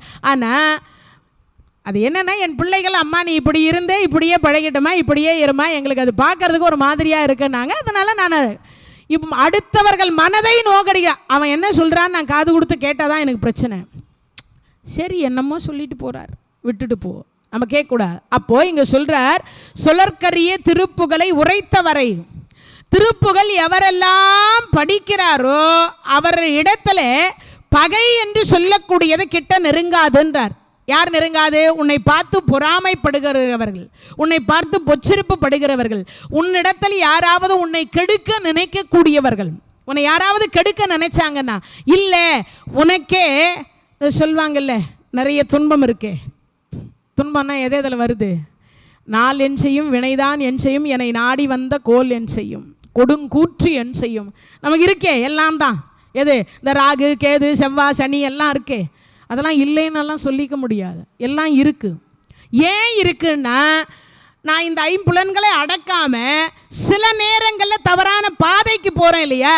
அந்த தவறான பாதைக்கு நான் போவது பொழுது இந்த நவகிரகங்கள் என்ன பண்ணுமா? என்னை ஆட்டி படைக்குமா? அப்போ எனக்கு துன்பம் வரும்ல. அப்போ துன்பம் வரும் பொழுது ஒன்றே நான் ஆசையை அடைக்கிருக்கணும், ஆண்டவனை வணங்கி இருக்கணும். இது ரெண்டுமே நான் செய்யாமல் தறிகெட்டு நான் அடைவேனானால் எனக்கு துன்பம் நேரும். அப்போ என்னை ஆட்டி படைப்பது எதிரானா அந்த நவகிரகம். அப்போ என்ன செய்யணும்? நித்திய கர்மாவை சரியாக செய்யணும். நித்திய கர்மானா என்னது? இந்த பல்லு தேய்க்கிறது, குளிக்கிறது, தினமும் சாப்பிட்றதுக்கு பேர் நித்திய கர்மா இல்லை. இதெல்லாம் நமக்கு இந்த உடம்பையே சுத்தமாக வச்சுக்கிறதுக்கு. இந்த உடம்பை ஞானிகள் யாரும் பல்லு தேய்க்கிறதே கிடையாது, குளிக்கிறதே கிடையாது. தவம் பண்ணவங்கெல்லாம் யாராவது குளிச்சுக்கிறாங்களா? இல்லை. ஆனால் என்ன நம்ம பக்கத்துலேயும் நிறைய பேர் இருக்காங்கல்ல, நம்மக்கிட்ட இருக்கக்கூடிய நோய் அவங்களுக்கு பரவக்கூடாது. பல்லு தேய்க்காமல் எதிர்த்தலாப்பில் போய் பேசினா, 4 நாளைக்கு பல்லு தேய்க்காமல் பேசினா நம்ம என்ன ஆகும்? என்னையா இது இப்படி மூடிப்போம் கச்சிப்பேன் உன்னா இல்லையா? கொரோனான்னு கண்ணுக்கு தெரியாத ஒரு கிருமி தானே எல்லாருடைய முகத்தையும் மூட வைத்தது, இல்லைன்னு சொல்லிக்க முடியாதுல்ல. எவ்வளவு அதில் கஷ்டப்பட்டோம். அது மாதிரி இங்கே என்ன சொல்கிறார்? சொலற்கரிய திருப்புகளை உரைத்தவரை அடுத்த பகை. நம்மளை யாராவது கெடுக்க நினைத்தாலோ நமக்கு மீது பகை கொண்டாலோ அவர்களை அழிப்பதற்கு நாமளே போகணும்னு அவசியம் இல்லை. இப்போ அதில் அடுத்தவர்னு சொன்னது உறவினர்களையோ சுற்றத்தாரையோ நண்பர்களையோ இல்லை தெரிஞ்சவங்களையோ தெரியாதவங்களே இல்லையோ, நம் உடம்பில் இருக்கக்கூடிய 5 புலன்களும் நம்மை கெடுத்து கொண்டிருக்கிறது அல்லவா? இது எல்லாவற்றையும் சமப்படுத்துமா எது? இந்த வேலாயுதம். இந்த வேலாயுதம் அதுக்கு என்ன காரணம்னா, சொலற்கரிய திருப்புகளை உரைத்தவரை அடுத்த பகை அறுத்தெறிய உருக்கி எழு மரத்தை நிலை காணும். அப்படின்னா என்ன அர்த்தம்? ஒருவேளை நம்ம யாரையாவது கெடுக்கிறதுக்காகவே புறப்படுதுன்னா முதல்ல என்ன பண்ணுமா? திருப்புகளை படிச்சுக்கிட்டே இருந்தீங்கன்னா உடனே நமக்கு என்ன வரும்? வேலாயுதம் துணைக்கு வரும்ன்றார். என்ன வரும்? வேலாயுதம் நமக்கு துணைக்கு வரும். நம்மளை கெடுக்க நினைத்தாலும் சரி, அது நோயாக இருக்கலாம், பகையாக இருக்கலாம், இல்லை நம்மளுடைய நவகிரகங்கள் நம்மை கெடுக்க நினைத்தா கூட, நவகிரகங்கள் நம்மை ஆட்டி படைக்கணும்னு நினைத்தா கூட, அது கூட எதுக்கு கட்டுப்படும்னா திருப்புகளுக்கு கட்டுப்படும்ன்றார். திருப்புகள் படித்தவரை நீ போய் கெடுக்காதேன்னு சொல்லி என்ன பண்ணுமா? நமக்கு முன்னாடி இந்த வேலாயுதம் நிற்குமா. இந்த வேலாயுதத்தை பார்த்த அடுத்த வினாடி நவகிரகம் ஓடுமா. ஏன் ஓடுதுன்னு தெரியுமா? சூரபதமனுடைய கொடுமையான ஆட்சியிலிருந்து எங்களை விடுவித்து யார் விடுவித்தா? இந்த வேலாயுதம் தானே விடுவித்தது. அதனால் ஏன்னா வேற எந்த ஆயுதமத்தினாலேயும் சூரபதமன் உயிர் பிரியலையே. அவனுக்கு எந்த ஆயுதத்திலையும் என்ன ஆகலை. அவன் தான் மாயை திருப்பி திருப்பி திருப்பி ரிப்பீட் பண்ணி தானே வந்தான். சிவனாக அவனே வரான், சக்தியா அவனே வரான், முருகனா அவனே வரான், இந்திரனா அவனே வரான், பெருமாளா அவனே வரான், பிரம்மாவா அவனே வரான், எல்லா ரூபத்திலும் வந்தானே. அப்போ கடைசியாக என்ன பண்ணார்? ஓங்காரம் என்று சொல்லக்கூடிய அந்த ஓம் என்கின்ற பிரணவத்தினுடைய பொருளை வைத்து கொண்டு எல்லா மாயையும் அடக்கி வச்சார். அதை அடக்கியது யாரான அந்த வேலாயுதம். அப்போது திருப்புகளை நம்ம படிக்கணுமா வேண்டாமா? தெரிஞ்ச திருப்புகள் முத்தைத்தர் மட்டும்தான் தெரியுமா? தினமும் படிங்க, தினமும். அது ஒன்று தான் தெரியும், எனக்கு வேறு எதுவுமே தெரியாத படிங்க. கந்தர் அலங்காரம் படிங்க, கந்தர் அனுபூதி படிங்க. ஏன்னா கந்தர் அனுபூதி எல்லாம் மனிதனுக்கே உரியது. சும்மா 4 வரி தான் இருக்கும், 4 வரி. அந்த 4 வரியை படிச்சிங்கன்னா ஏன்னு கேட்டால் நீங்கள் நினைக்கிற மாதிரி சாதாரணமானதுன்னு நினைக்கூடாது. கந்தர் அனுபூதி மகா மகா மகா மகா மந்திரம். ஏன் மந்திரம்னு சொன்னால், கிளி ரூபத்தில் இருந்து அவரால் பாட முடியாத பொழுது முருகன் பக்கத்தில் கிளியை வச்சுண்டு அவருக்கு அவர் காதலை சொல்ல சொல்ல சொல்ல சொல்ல அந்த கிளி படிச்சு சொல்லுச்சு. அப்படிப்பட்ட ஒன்று எது? இந்த கந்தர் அனுபூதி. அப்போ நம்ம படிக்கணுமா வேண்டாமா? திருப்புகளை படிக்கணுமா வேண்டாமா? அப்போது நான் சின்ன சின்ன திருப்புகள் சொன்னேன் இல்லையா, அந்த மாதிரி சின்ன சின்ன திருப்புகளை தேர்ந்தெடுத்து முதல்ல சின்ன சின்னதாக படிக்க ஆரம்பிச்சிங்கன்னா அது உங்களுக்கு வாயில் நுழைய என்ன ஆகும்? பெரிய பெரிய திருப்புகளை நீங்களே என்ன பண்ணுவீங்க? பாட ஆரம்பிச்சிருவீங்க. அப்போது திருப்புகளை படிப்பவருக்கு என்ன இருக்காது? துயரம் இருக்காது, பிறவி இருக்காது, நோய் இருக்காது, வறுமை இருக்காது, தேவை இருக்காது. என்ன தேவை? எதெல்லாம் நம்ம தேவைன்னு நினைக்கிறோமோ, நியாயமாக நினைக்கிறோமோ, அதெல்லாம் நமக்கு தேவை என்பதே இல்லை என்கின்ற வார்த்தைக்கு இடம் இருக்காது. அப்பேற்பட்டதான் திருப்புகள். அதனால சொல்றார், என்ன சொல்றார்? சொலற்கரிய திருப்புகளை உரைத்தவரை அடுத்த பகை அறுத்தெறிய உருக்கி எழு மரத்தை நிலை காணும். அப்படியே ஓடி வருமா அந்த எது? திருப்புகளை படிக்க படிக்க படிக்க யாராவது நம்மளுக்கு கிடைக்கணும்னு நினைக்கிற பொழுது முன்னாடி எது தோன்றும் அப்படின்னா வேலாயுதம் தோன்றும். வேலாயுதம் தோன்றும் அப்படின்றார். அதுக்கு அடுத்து மறுபடியும் திருத்தணியில் உதித்தருளும் ஒருத்தன் மலை விருத்தன் எனதுலத்தில் உரை கருத்தன் மயில் நடத்து குகன் வேலே. அதுக்கடுத்து இப்போ 4வது பாடல். தருக்கினவன் முறுக்கவரின் எருக்குமதி தரித்த முடி படைத்த விரல் இடைத்த படைத்த இறை களர்க்கு நிகர் ஆகும். தருக்கினவன் முறுக்கவரின் எருக்குமதி தரித்த முடி படைத்த விரல் படைத்த இறை களர்க்கு நிகர் ஆகும். இது 4வது அடி. இதுக்கு என்ன பொருள் அப்படின்னா, தருக்கினவன் இந்த மார்க்கண்டேயருக்காக என்ன பண்ணாராம் யமதர்மராஜா பாசக்கயிறை அப்படி போட்டார். 16 வயசு மார்க்கண்டேயருக்கு முடிய போகுது. முடிஞ்ச உடனே பாசக்கயிறை போடலான்னு போகிறதுக்குள்ளே இவர் நேராக போய் இன்றைக்கி பிரதோஷம் வேறு யார்கிட்ட பிடிச்சிட்டார் கெட்டியா? சிவபெருமானை பிடிச்சிட்டார். எங்கே இருக்கிற சிவபெருமானை? திருக்கடையூரில் இருக்கக்கூடிய சிவபெருமானை அப்படி கட்டி அப்படி அணைத்து கொண்டார். அணைத்து அடுத்த வினாடி பார்த்தார், இவர் எகிர்றார். உள்ளே போனவன் வரலையே, உள்ளே போனவன் வரலையே, உள்ளே போனவன் வரலையே. ஒரு பாட்டி, ரொம்ப அற்புதமான பாட்டி. மகா மகா மகா மகா கஞ்சம். என்னது? ரொம்ப ரொம்ப கஞ்சம். தினமும் ஒரு பிச்சைக்காரன் போய் அம்மா பிச்சாந்தேகி, அது நெல் குத்தின்னு இருக்குமா, உலக்கியை தூக்கி அடிக்குமா. என்ன பண்ணுமா? உலக்கியை தூக்கி அடிக்குமா. இது தினமும் நடக்குது. நான் ஒரு அரிசியாவது உங்ககிட்ட வாங்காமல் போகமாட்டேன்னு அந்த தாத்தா சொல்கிறார். இந்த கிழவி சொல்லுது, ஒரு அரிசி கூட நான் சாகிற வரைக்கும் உனக்கு போட மாட்டேன்னு இந்த கிழவி சொல்லுது. ஒரு நாள் ரொம்ப கோவம் வந்து என்ன பண்ணுது, குத்திக்கிட்டே இருந்தது, ஓங்கி இது உலக்கையை தூக்கி அடிச்சுது.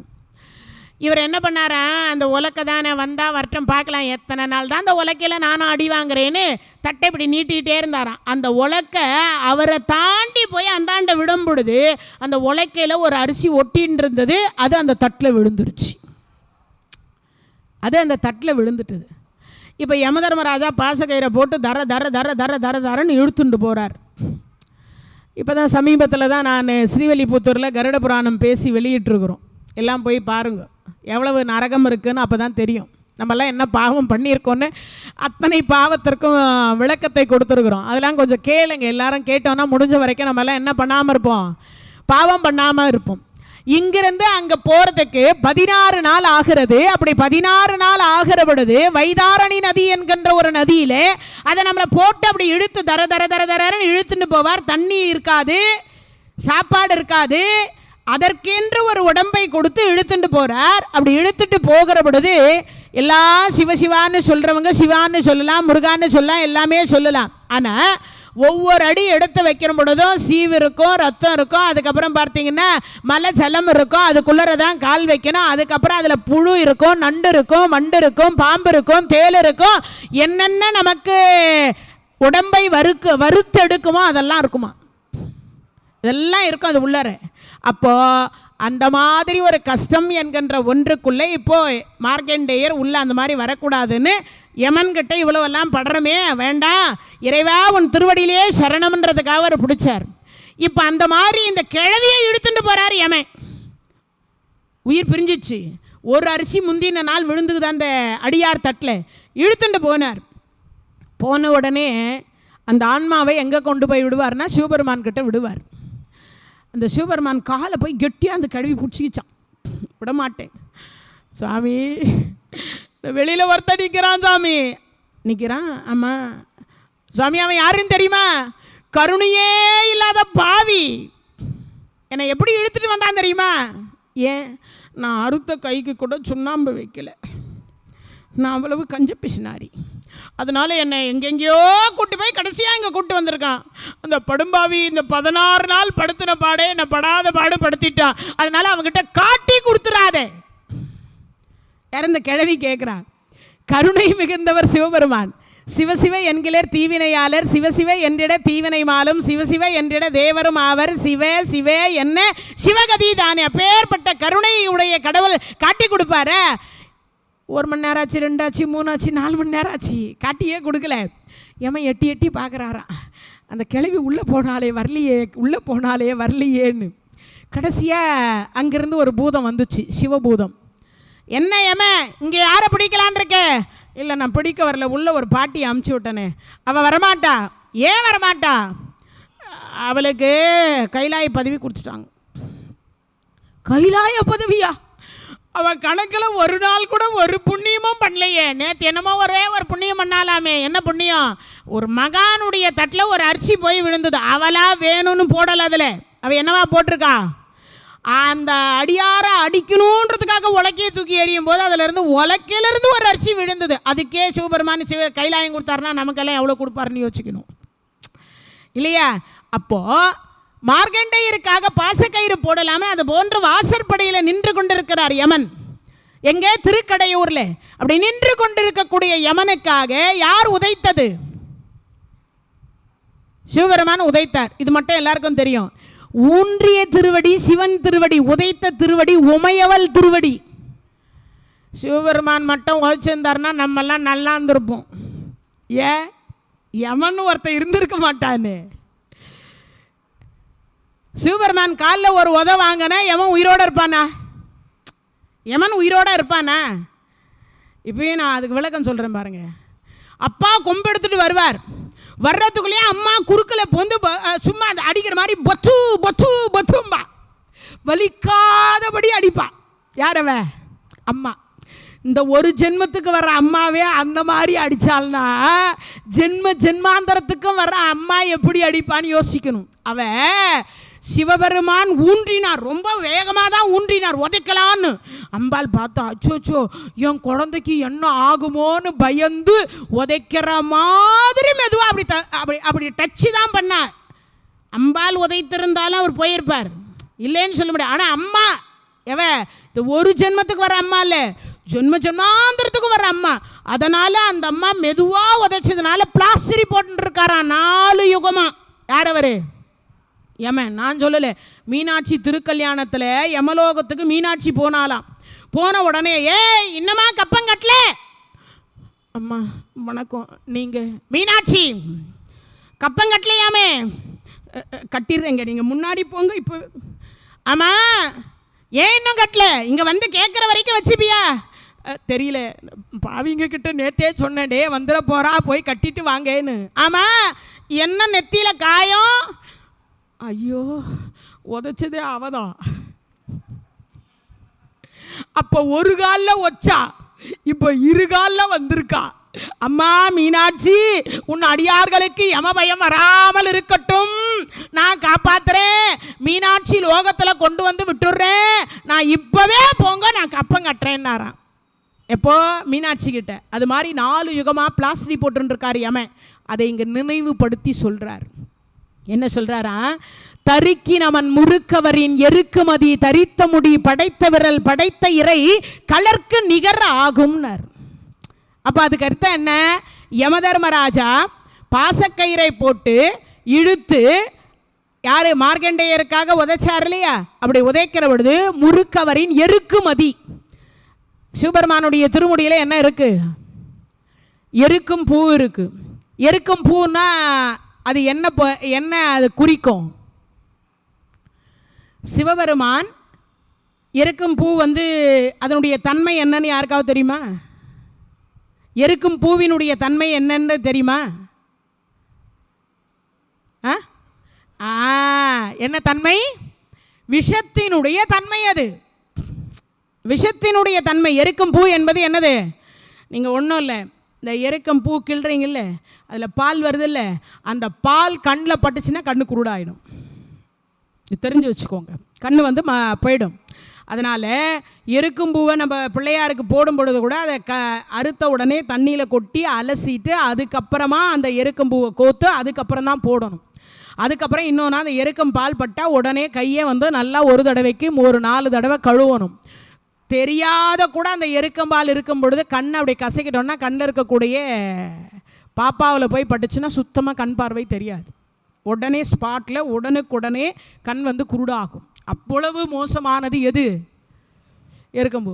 ஆனால் அதை சிவபெருமான் தரித்து கொள்கிறார். ஏன் தரிச்சிருக்காருன்னு யோசிங்க. எதுக்காக தெரியுமா? அது ஒரு என்ன பூ? அது விஷத்தன்மை கொண்ட ஒரு பூ. மழை சுத்தமாக இல்லை. ஏன்? அநியாயம் ஒரு பக்கம், அக்கிரமம் ஒரு பக்கம், கொடுமை பஞ்சமா பாதகம் நடந்துட்டுருக்கு. இந்த எருக்கஞ்செடிக்கு தண்ணி தேவை கிடையாது. என்ன தேவையில்லை? எருக்கஞ்செடிக்கு தண்ணி தேவையா? தண்ணி நீங்கள் எங்கன்னா பாருங்கள், காஞ்சிருக்கும், ஆனால் அங்கே மட்டும் எருக்கஞ்செடி முளைச்சிருக்கும். அதுக்கு கிட்டத்தட்ட 4 வருஷம் தண்ணி ஊற்றலைனாலும் அது பச்சினியே தான் இருக்கும், 4 வருஷம். இன்னொன்று, அதே மாதிரி எருக்க இலையை மென்று சாப்பிட்டா சுத்தமாக கண்ணு தெரியாது. இதெல்லாம் பாய்சன். ஆனால் அதை தன்னுடைய திருமுடியில் சுமந்திருக்கார். யார் அர்ச்சனை பண்ணாலும் திருமுடியில் ஏற்றுக்கொள்கிறார். என்ன காரணம்னா, எந்த இடத்திலுமே எதுவுமே கிடைக்கலனா கூட விஷத்தன்மை கொண்டே ஒரு பூவை கொண்டு கூட என்னை சிவா என்று அழைத்து என் மீது அதை போட்டால் நான் அவர்களுக்கு எல்லாவற்றையும் தருவேன். எதை? கைலாயத்தையும் சேர்த்தே கொடுக்குறேன். அப்படிப்பட்ட ஒரு பெருமான். அதனால் இங்கே சொல்றார், எருக்கும் மதினா யார்? அவர் சந்திர பகவான். எருக்கும் பூவை தரித்து கொண்டிருக்கக்கூடிய பெருமான். இங்கே கங்கையை தரித்து கொண்டிருக்கக்கூடிய பெருமான் சொல்லலை. ஏன்?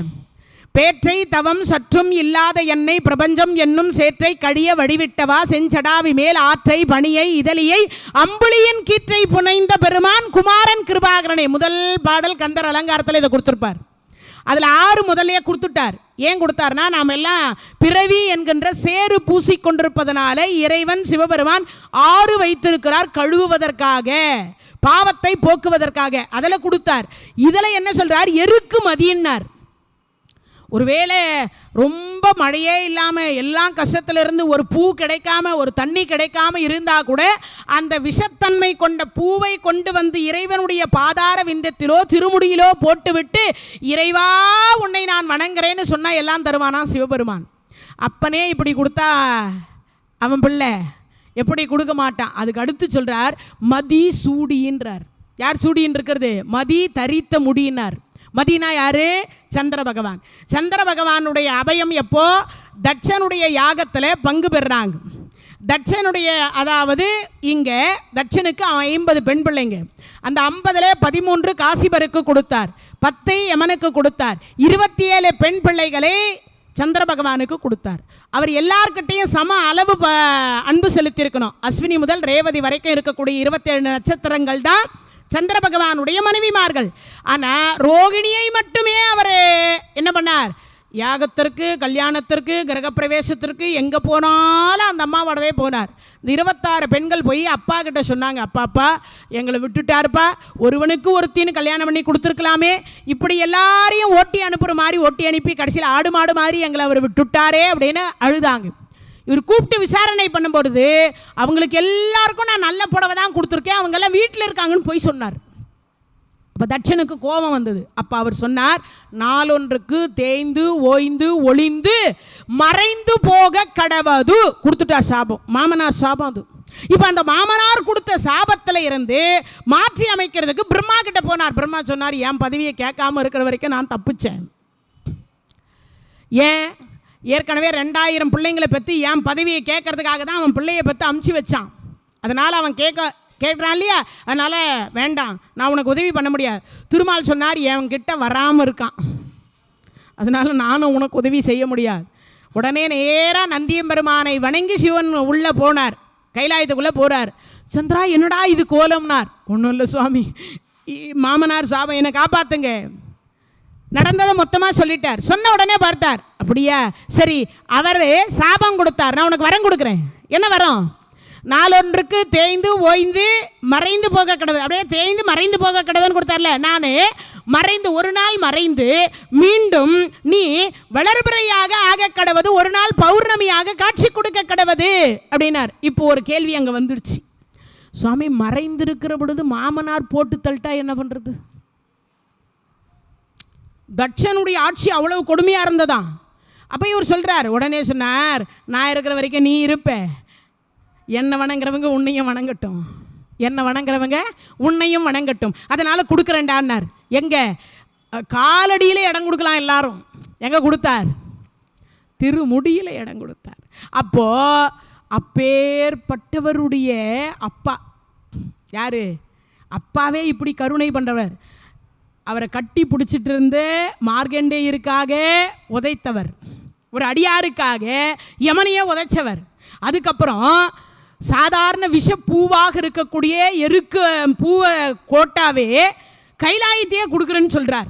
அதுக்கு அடுத்து ஒருத்தன் பொண்டாட்டிக்கு துரோகம் பண்ணி தன் காலில் விழுந்து, சுவாமி மன்னிச்சிருங்க, என்னை சாவ சொல்லுகிறார் என் மாமனார், அதனால் நான் செத்து போயிடுவேன்னு சொல்லி வந்து காலடியில் சரணாகதி அடைந்த உடனே பாதத்தில் இடம் கொடுக்கலாம் எல்லாரும். திருமுடியில எவனாவது தலைமையில தூக்கி வச்சு ஆடுவானா? நடராஜர் திருமுடியிலையும் இருக்கார். அவர் நடராஜரும் ஆடுறாரா? அவர் ஆடுற ஆட்டத்துக்கு தான் நம்மளும் ஆடின்னு இருக்கிறோமா? அப்போ இங்க சொல்றாரா இல்லையா? என்ன சொல்றார்? எருக்குமதி தரித்த முடி, எருக்குமதி தரித்த முடி. அப்போ எருக்கும் பூவோட சேர்த்து எதை வச்சிருக்கார்? இப்போ பாருங்க, ரெண்டு அர்த்தம் அதில். ஒவ்வொரு பாட்டும் சும்மா சாதாரணமாக பாடி வைக்கல. எருக்கும்பூ விஷம், சந்திர பகவான் அமுதத்து கிரகணங்களை பொழியக்கூடிய பெருமான். ஒரு பக்கம் விஷத்தையும் வச்சுக்கிறாரு, ஒரு பக்கம் பாலையும் வச்சுக்கிறாரு. யார் அவரு? சிவபெருமான். அது சொல்றார் பாருங்க, எருக்குமதி தரித்த முடி, படைத்த விரல், படைத்த இறை. படைச்சவனா அவரே, காப்பாற்றுறவன் அவரே, அழிக்கக்கூடியவர் அவரே. அவருடைய படைத்த இறை கலர்க்கு நிகர் ஆகும்னார். இப்போ இது என்ன புரியுதா உங்களுக்கு?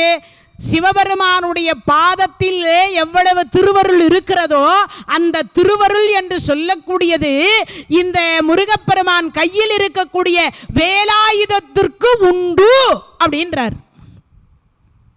சிவபெருமான் பாதத்தில் என்ன கருணை இருக்கிறதோ, சிவபெருமான் பாதத்தில் என்னென்ன திருவருள் இருக்கிறதோ அத்தனை திருவருளும் எதுக்கு உண்டு? இந்த வேலாயுதத்திற்கு உண்டு. எதுக்கு உண்டா? இந்த வேலாயுதத்திற்கு உண்டோன்றார். அதை தான் சொல்றார், தருக்கி நமன் முறுக்கவரின் எருக்கமதி தரித்த முடி, படைத்த விரல், படைத்த இறை கலர்க்கு நிகர் ஆகும். 4 முடிச்சிருக்கிறோம். என்னம்மா 16ல் 4 தான் முடிச்சிருக்கிறீங்க? 4 தான் முடிச்சிருக்கிறீங்க. சரி, இன்னைக்கு ஒரு முருகன் கோயிலை பற்றி தெரிந்து கொள்ளலாம். இன்னும் மீதம் இருக்கக்கூடிய டைமில் மீதம் இருக்கிற 16ஐயும் நாளைக்கு, ஏன்னா இன்னைக்கு கொஞ்சம் வேலினுடையதை முன்னாடி அதனுடைய பொருள் எல்லாம் தெரிஞ்சுக்கணுன்றதுக்காக கொஞ்சம் நேரம் எடுத்தோம். மீதம் இருக்கக்கூடிய முழுசாகவே நாளைக்கு மீதம் இருக்கக்கூடியதை முழுசாக நான் உங்களுக்கு சொல்லிடுறேன். இன்னைக்கு வந்து நம்ம திருப்பூர் மாவட்டத்துக்கு பக்கத்தில் காங்கேயம் அப்படின்னு சொல்லக்கூடிய அந்த காங்கேயத்திற்கு பக்கத்தில் அருகாமையில் இருக்கக்கூடியது உங்கள் எல்லாருக்கும் இப்போ ஞாபகம் வந்துட்டுருக்கோன்னு நினைக்கிறேன். அங்கே சிவவாக்கிய சித்தர் என்று சொல்லக்கூடியவர் அந்த தலத்தில் இருந்து அவர் என்ன பண்ணார்? தவம் செய்து முருகப்பெருமானை தரிசித்த ஒரு மகான். அந்த குகை இன்னைக்கும் இருக்குது. அந்த கோயிலுக்கு போனீங்கன்னா அந்த குகை இன்னைக்கும் இருக்குது. திருப்பூர்லேருந்து காங்கேயத்திற்கு போயிட்டு காங்கேயத்திலிருந்தும் போகலாம், வழியிலையும் போகலாம். 2 ரூட் இருக்கிறதாக சொல்லப்படுகிறது. அப்போது அந்த காங்கேயத்தினுடைய பக்கத்தில் இருக்கக்கூடியது சிவன் மலை. அங்கே வந்து ஒரு பெட்டி இருக்கும். என்ன பெட்டி? உத்தரவு பெட்டின்னு ஒரு பேர். கொடிமரத்துக்கு பக்கத்தில் இடதுபுறத்தில் அந்த பெட்டி வச்சுருப்பாங்க.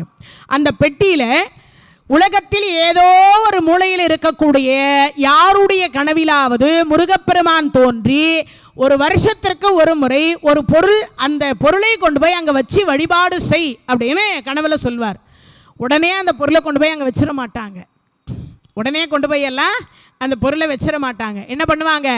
அது நிஜமா, அவர் பொய் சொல்லுகிறாரா உண்மை சொல்லுகிறாரா அப்படின்னு சொல்லிட்டு அங்கே பூ வைத்து பார்ப்பார்கள். அங்கே பூ வச்சு உத்தரவு கேட்பாங்க. அந்த உத்தரவு கேட்ட பொழுது அந்த பொருள் கண்டிப்பாக உண்மையாக இருக்குமானால் அந்த உள்ளே இருக்கக்கூடிய சிவன்மலை முருகப்பெருமான் அந்த உத்தரவை ஏற்றுக்கொண்டு இந்த பொருளை ஆம் நான் கனவில் சொன்னேன் என்று அங்கே உத்தரவு கொடுப்பார். கொடுத்ததுக்கப்புறம் அந்த பொருளை அடுத்த அடியார் கனவுல எந்த பொருள் தோன்றுகிறதோ அது வரைக்கும் அந்த உத்தரவு பெட்டியில் அந்த பொருளை வைத்து என்ன பண்ணுவாங்க? பூஜை செய்வாங்க. சரி, இதுக்கு என்ன சம்பந்தம் இருக்குது? ஒரு கேள்வி வரும்ல எல்லாருடைய மனசுக்குள்ளேயும், இதில் என்ன இருக்குது அப்படின்னு. அந்த உத்தரவு பெட்டியில் வைக்கக்கூடிய பொருளை வைத்து நம் பின்னாடி வரக்கூடிய இன்பமும் நமக்கு தெரிந்துவிடும். பின்னால் வர இருக்கக்கூடிய காலங்களில் அந்த வருடத்தில் என்ன துன்பம் வரும் என்றும் தெரிந்துவிடும். கடலுக்கு மேலிருந்து, கடலினுடைய ஆழத்திலிருந்து, மட்டத்திலிருந்து, கடல் மட்டத்திலிருந்து கிட்டத்தட்ட ஒரு 400 அடி மேலே இருக்கிறது. 496 படி உள்ளது. படி ஏற முடியாதவங்க பஸ்லேயோ 2 வீலர்லேயோ கார்லேயோ கூட டைரெக்டாக மலைக்கிட்டேயே மேலே வரைக்கும் போகலாம். அதே மாதிரி அங்கே என்ன ஒரு அதிசயம் அப்படின்னா, எல்லா தலத்திலும் முருகப்பெருமானோடு தான் வள்ளியும் தெய்வ யானையும் இருப்பார்கள். அந்த ஒரு தலத்தில் ஒரு அதிசயம் என்னன்னு கேட்டிங்கன்னா, முருகப்பெருமான் என்று சொல்லக்கூடியவர் தனியாக இருப்பார், வள்ளி தெய்வ யானையோடையும் முருகப்பெருமான் இருப்பார். அதுக்கு அடுத்து என்னன்னா, வள்ளியும் தெய்வ யானையும் ஒரே இடத்தில் ஒன்றாக காட்சி கொடுக்கக்கூடிய ஒரே தலம் எதுன்னா அந்த சிவன்மலை தலம் மட்டும்தான். வேற எந்த தலத்திலையும் வள்ளியும் தெய்வ யானையும் ஒரே இடத்துல ஒரே கருவறையில் பார்க்க முடியாது. அதுவும் ஒன்று அந்த பக்கம் இருக்கணும், முருகன் பக்கம் இருக்கணும், ஒன்று இந்த பக்கம் வலது பக்கம் இடது பக்கம், இப்படி தானே இருக்கணும். ஆனால் இங்கே அப்படி இல்லை. என்னவா இருப்பாங்க? ரெண்டு பேரும் அக்கா தங்கையாக ஒன்றாக சேர்ந்து ஒரு கருவறையில் தனியாக காட்சி கொடுப்பாங்க. இது சிவன்மலையில் மட்டுமே உண்டு. அப்படிப்பட்ட ஒன்று அருணகிரி பெருமானால் திருப்புகழ் பாடல் பெற்ற தலம் இந்த தலம். அருணகிரி பெருமானால பாடல் பெற்ற தலம். சிவவாக்கிய சித்தர் என்று சொல்லக்கூடியவர் வழிபாடு செய்த ஒன்று. அந்த இடத்துல அவருக்கு காட்சி கொடுத்துருக்கிறார். அதனாலே முடிந்த வரைக்கும் நீங்கள் எல்லாம் திருப்பூர் பக்கம் போனீங்கன்னா அந்த காங்கேயம் என்று சொல்லக்கூடிய அதனுடைய அருகாமையில் இருக்கக்கூடிய இந்த சிவன்மலை முருகப்பெருமானையும் வணங்கி, அது மலையில் சிவன் என்று சொல்லக்கூடியவர். ஏன் அப்படின்னா மலை மொத்தமே சிவனாக கருதப்படுகிறது. அந்த மலைக்கு மேலே முருகப்பெருமானை சிவபெருமான் தாங்கி பிடித்திருப்பதாக ஐதீகம். அந்த மலை முருகப்பெருமானை தன் பிள்ளைய அப்பா என்ன பண்ணிட்டு இருக்காராம், தாங்கி பிடித்து கொண்டிருப்பதாக ஐதீகம். அப்படிப்பட்ட ஒரு மலை என்று சொல்லக்கூடியது அந்த சிவன்மலை. அற்புதமான ஒரு பெருமான். முடிந்தவங்க அவ்வளோ அழகான ஒரு முருகப்பெருமான். முடிஞ்சவங்க அந்த பக்கம் போகிற பொழுது அந்த முருகப்பெருமானை போய் நீங்களும் முடிஞ்ச வரைக்கும் என்ன பண்ணுங்க, தரிசனம் செய்தால் அந்த முருகப்பெருமான். ஏன்னா நிறைய பேருக்கு நான் இந்த தலத்தில் சொல்லும்போது மட்டும்தான் ஒரு முருகப்பெருமான் கோயிலை அறிமுகப்படுத்திக்கிட்டே இருப்பேன். மற்ற இடத்துல சொல்லும் பொழுதெல்லாம் எந்த இடத்துலையுமே நான் ஒவ்வொரு கோயிலை அறிமுகம் சொன்னதே கிடையாது. நம்ம சிவசுப்பிரமணிய சுவாமி கோயிலில் சொல்லும் பொழுது மட்டும்தான் நான் ஒரு கோயிலை எங்கே இருக்குது, நீங்கள் எந்த பக்கம் போனால் அந்த சுவாமியை தரிசனம் பண்ணலான்னு ஒரு கோயிலை நான் தேர்ந்தெடுத்து ஒரு கோயிலே சொல்கிறோம். எதுக்கு இதை சொல்கிறேன் அப்படின்னா, அதுவும் முக்கியமாக முருகப்பெருமானுடைய ஆலயத்தை மட்டுமே சொல்லி கொண்டிருக்கிறோன்னா என்ன காரணம்னா, கலியுகத்தில் கண்கண்ட தெய்வம் முருகப்பெருமான். கலியுகத்தில் கண்கண்ட தெய்வம் முருகப்பெருமான். அந்த முருகப்பெருமானை வணங்க வணங்க வணங்க வணங்க நம்மளுடைய என்ன கர்மா மட்டும் இல்லை, பிறவி போகும். அது மட்டும் இல்லை, நோய் போகும். அதே மாதிரி என்னென்ன நமக்கெல்லாம் குறை இருக்கிறதோ அத்தனை குறைகளையும் நிவர்த்தி செய்யக்கூடிய ஒன்று. இந்த பூமியில் பிறந்தோம், வாழ்ந்தோம், சாப்பிட்டோம், தூங்கினோம், போனோம் என்று இருக்கக்கூடாது. இந்த கலியுகத்தில் கிட்ட இந்த தமிழ்நாட்டுக்குள்ளர எந்தெந்த ஆலயங்கள் இருக்கிறதோ அந்த வழியாக நம்ம போகிற பொழுது கொஞ்ச நேரம் போய் அந்த இடத்துல, ஏன்னா இப்போ நான் சொன்னேன் சித்தர்களில் சிவவாக்கிய சித்தர்ன்றவர் அந்த இடத்துல தவம் பண்ணி முருகப்பெருமானை காட்சி கொடுத்துருக்கார், அந்த தலத்தில் தரிசனம் பண்ணியிருக்கார். அப்போது அந்த சிவவாக்கியர் என்று சொல்லக்கூடியவரனுடைய மூச்சு காத்து அங்கே இருக்குது, அவருடைய ஆசீர்வாதம் அங்கே இருக்கின்றது. முருகப்பெருமான் அந்த தலத்தில் அவருக்கு தரிசனம் கொடுத்துருக்கிறார். அப்போது நமக்கும் ஏதேனும் ஒரு தரிசனத்தை முருகப்பெருமான் தந்தருள்வார், நம்மளுடைய மனக்குறைகளை தீர்ப்பார். அப்போது வாழ்வது மனிதர்கள் ஒரு முறை தான், அடுத்த பிறவி என்னவென்று நமக்கு தெரியாது.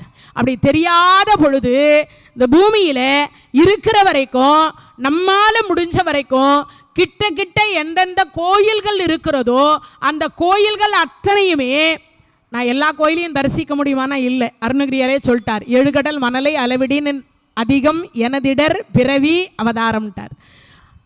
இப்பிறவியில் மட்டும்தான் தரிசிக்க முடியும். இன்னொன்றும் இருக்குது, எல்லா கோயிலையும் தரிசிக்க முடியுமா? எல்லா கோயிலையும் பார்த்தவர்கள் யாருன்னா சொல்ல முடியுமா? எத்தனையோ கோடிக்கணக்கான ஆலயம் இருக்கிறது. முடிஞ்ச வரைக்கும் இந்த மானிட பிறவி இருக்கிற வரைக்கும் ஏதோ பக்கத்தில் சின்ன சின்ன கோயில்கள் இருக்க. நான் முன்ன சொல்லும் பொழுது திருமலை கோயிலுக்கு எல்லாரும் தென்காசியில் இருக்கக்கூடிய நிறைய பேர் சொன்னாங்க, திருமலை கோயிலுக்கு நாங்கள்லாம் போனோமா, ரொம்ப அற்புதமான கோயில், அங்கே இருக்கக்கூடிய சிவகாமி பரதேசி அம்மையார் கட்டிய கோயில், திருச்செந்தூர் தேரையே நிறுத்திய அந்த அம்மையார், அதெல்லாம் நிறைய பேர் நீங்கள் சொன்னதுக்கப்புறம் தான் எங்களுக்கு அந்த கோயில்னு ஒன்று இருக்குது, நாங்கள் அங்கே தரிசனம் பண்ணோன்னு நிறைய பேர் சொன்னீங்க. அதே மாதிரி திருப்பூர் மாவட்டத்தில் இந்த காங்கேயத்துக்கு போகிற வழியில் அந்த காங்கேயத்துக்கு பக்கத்திலே தான் இருக்குது அந்த கோயிலை, சிவன்மலை. அங்கே தான் உத்தரவு பெட்டி இருக்கிறது. முருகப்பெருமானுடைய உத்தரவு கேட்டு நடக்கக்கூடிய ஒரு கோயிலாக இருக்கிறது. அந்த சித்தருக்கு எப்படி காட்சி கொடுத்தாரோ அதுபோல் நமக்கும் திருவருள் தர வேண்டும் என்று பிரார்த்தித்து கொண்டு, இறைவனுடைய கருணையினாலே இந்த ஒரு பாடல் எல்லாம் நமக்கெல்லாம் எப்படியும் வயசாயிட்டே இருக்குது. தினமும் நமக்கெல்லாம் ஒரு 40, 50, 60 இல்லை 16 கூட இருக்கட்டும், தினமும் இந்த பாட்டு மட்டும் மெமரி பண்ணி தினமும் பாட ஆரம்பிச்சிருங்க. இரவு தூங்கும்போது மட்டும். என்ன பாட்டது? நோயுற்று அடராமல் நொந்து மனம் வாடாமல் பாயிற் கிடவாமல் பாவியேன் காயத்தை ஓர் நொடிக்குள் நீக்கி உன் போரூரையா உன் சீரடிக்கில் வைப்பாய் என்னை. இந்த பாட்டை பாராயணம் பண்ணிக்கோங்க. இதை பாராயணம் பண்ணி தினமும் இல்லை பார்த்தோ பாராயணம் பண்ணியோ தினமும் என்ன பண்ணலாம்? படிக்க ஆரம்பிங்க. அப்படி படிச்சிங்கன்னா என்ன கிடைக்கும்? நோயுற்று அடராமல் நொந்து மனம் வாடாமல் பாயிற் கிடவாமல் பாவியேன் காயத்தை ஓர் நொடிக்குள் நீக்கி உன் போரூரையா உன் சீரடிக்கில் வைப்பாய் என்னை. ஏது பிழை செய்தாலும் ஏழையேனுக்கு இறங்கி தீது புரியாத தெய்வமே, போரூர் தனிமுதலே நாயேன் பிழைக்கின்றவாறு நீ பேசு தெய்வமே. பேசக்கூடிய ஒரு பெருமான் முருகப்பெருமான். பேசுகிற தெய்வம் யாரு? முருகப்பெருமானா. அதனால் என்ன பிழை செய்தாலும் என்ன பண்ணுவாரா? பொறுத்து கொள்வாராம். அப்பன் சிவபெருமானே பொறுத்துக்கிறாருன்னா என்ன? சுந்தரமூர்த்தி சுவாமிகள் சொல்றார், பொன்னும் மெய்ப்பொருளும் தருவானை போகமும் திருவும் புணர்ப்பானை பின்னை என் பிழையை பொறுப்பானை பிழையலாம் தவிர பணிப்பானை இன்ன தன்மை என்று எரிவொன்னா எம்மானை எளிய வந்த பிரானை அன்னம் வைகும் வயற் பழந்தனில் ஆரூரானை மறக்கலுமாமேண்டார். பிழையெல்லாம் தவிர்க்கக்கூடிய பெருமான் சிவபெருமான். அந்த பிழையை பொறுத்து கொள்ளக்கூடிய பெருமான் என் அப்பன் முருகப்பெருமான். அதனால கண்டிப்பாக என்ன பிழை செய்தாலும், அதனால தான் ஏது பிழை செய்தாலும் ஏழையேனுக்கு இறங்கி. நம்மலாம் பரம ஏழை. யார் முன்னாடி? முருகப்பெருமான் முன்னாடி. நம்மலாம் கோடீஸ்வரர் கிடையாது, பரம ஏழை. அதனால ஏன் பரம ஏழைன்னா, நீங்களாம் நினைக்கிறீங்க செல்வத்துக்காக பரம ஏழை கிடையாது. எதுக்காக? பிறவி எடுத்ததற்காக பரம ஏழை. ஏன்? பிறவி என்று ஒன்று கிடைக்கவே கூடாது. பிறவின்னு ஒன்று இருந்துச்சுன்னா எல்லாம் நமக்கு துன்பம்தான். ஆனால் பிறவாமல் இருந்துச்சுன்னா இறைவன் பாதத்திலேயே இடம் கிடைச்சதுன்னா என்னவா இருக்கும்? என்ன பிழை செய்திருந்தாலும் குற்றத்தை பொறுத்து அவன் திருவடியில் நிழலில் நமக்கெல்லாம் இடம் கிடைக்கணும். அதை பிரார்த்தனை பண்ணிட்டு இந்த பாட்டு மட்டும் நான் மறக்காமல் சொல்லிடுங்க எல்லாரும். என்ன பாட்டு? நோயுற்று அடராமல் நொந்து மனம் வாடாமல் பாயிற் கிடவாமல் பாவியேன் காயத்தை ஓர் நொடிக்குள். ஏன்னா கலியுகத்தில் கடைசியாக சொல்லப்பட்ட வார்த்தை என்ன? 2 கொடுத்து இறைவன் கெடுப்பார். நாங்கள் தண்டனை நமக்கு எது வழியும் கிடையாதுங்க. 2 தாங்க தண்டனை. ஒன்று பணம் கொடுத்து கெடுப்பார், இன்னொன்று நோய் கொடுத்து கெடுப்பார். என்ன நோய் வரும் என்று யாராலும் சொல்ல முடியாது. கலியுகம் முத்த முத்த முத்த முத்த 2 நாள் தான் நம்மளுடைய உலகமே அழியும். ஒன்று நோயினால, இன்னொன்று பணத்தினால் அழியும். இது 2த்தினால தான் அழியுமா. அதனால் நம்மளாம் முன்னாடியே கேட்டு வச்சிருவோம் இறைவன் கிட்ட. இருக்கிற ஆயுள் காலம் வரைக்கும் இறைவனிடத்தில் கேட்டு கேட்டு வச்சுட்டோன்னு வச்சுங்களேன், கடைசி நேரத்தில் நம்மால் சொல்ல முடியாமல் போயிடுச்சுன்னா கூட அந்த இறைவன், ஐயோ குழந்தைக்கு நேற்று வரைக்கும் பேசி கொண்டிருந்த குழந்தை, என்னை பற்றி எப்பொழுதும் நினைத்து கொண்டிருந்த குழந்தை என்னிடத்தில் பேசு பேசு என்று கேட்டுக்கொண்டது. நோயுற்று அடராமல் நொந்து மனம் வாடாமல் பாயிற் கடவாமல் பாவியேன் காயத்தை ஓர் நொடிக்குள் நீக்க சொல்லி கேட்ட குழந்தை. அந்த குழந்தைக்கு இப்போ பேச தெரியலையே, நானே அந்த குழந்தையை என் திருவடியில் சேர்த்துக்கிறேன்னு முருகப்பெருமான் சேர்த்துக்கொள்வாராம். அப்பேற்பட்ட ஒன்று இந்த பாட்டு. அதனால் முடிஞ்ச வரைக்கும் நீங்களும் இரவு நேரத்தில் தூங்குறதுக்கு முன்னாடி அந்த ஒரு பாடலை மட்டும் நினைவுபடுத்தி சொல்லுங்கள் என்பதை கூறிக்கொண்டு மீண்டும் நாளைய தினத்தில் வேல் மாறலில் சந்திப்போம் என்று கூறி விடைபெறுகின்றேன். நன்றி, வணக்கம். தென்னாடுடைய சிவனே போற்றி, எந்நாட்டவர்க்கும் இறைவா போற்றி, வெற்றிவேல் முருகனுக்கு அரோகரா. நன்றி, வணக்கம். இந்த தகவல் உங்களுக்கு பிடிச்சிருந்தா லைக் பண்ணுங்க, உங்க ஃப்ரெண்ட்ஸுக்கு ஷேர் பண்ணுங்க, மறக்காம எங்க சேனலுக்கு சப்ஸ்கிரைப் பண்ணுங்க.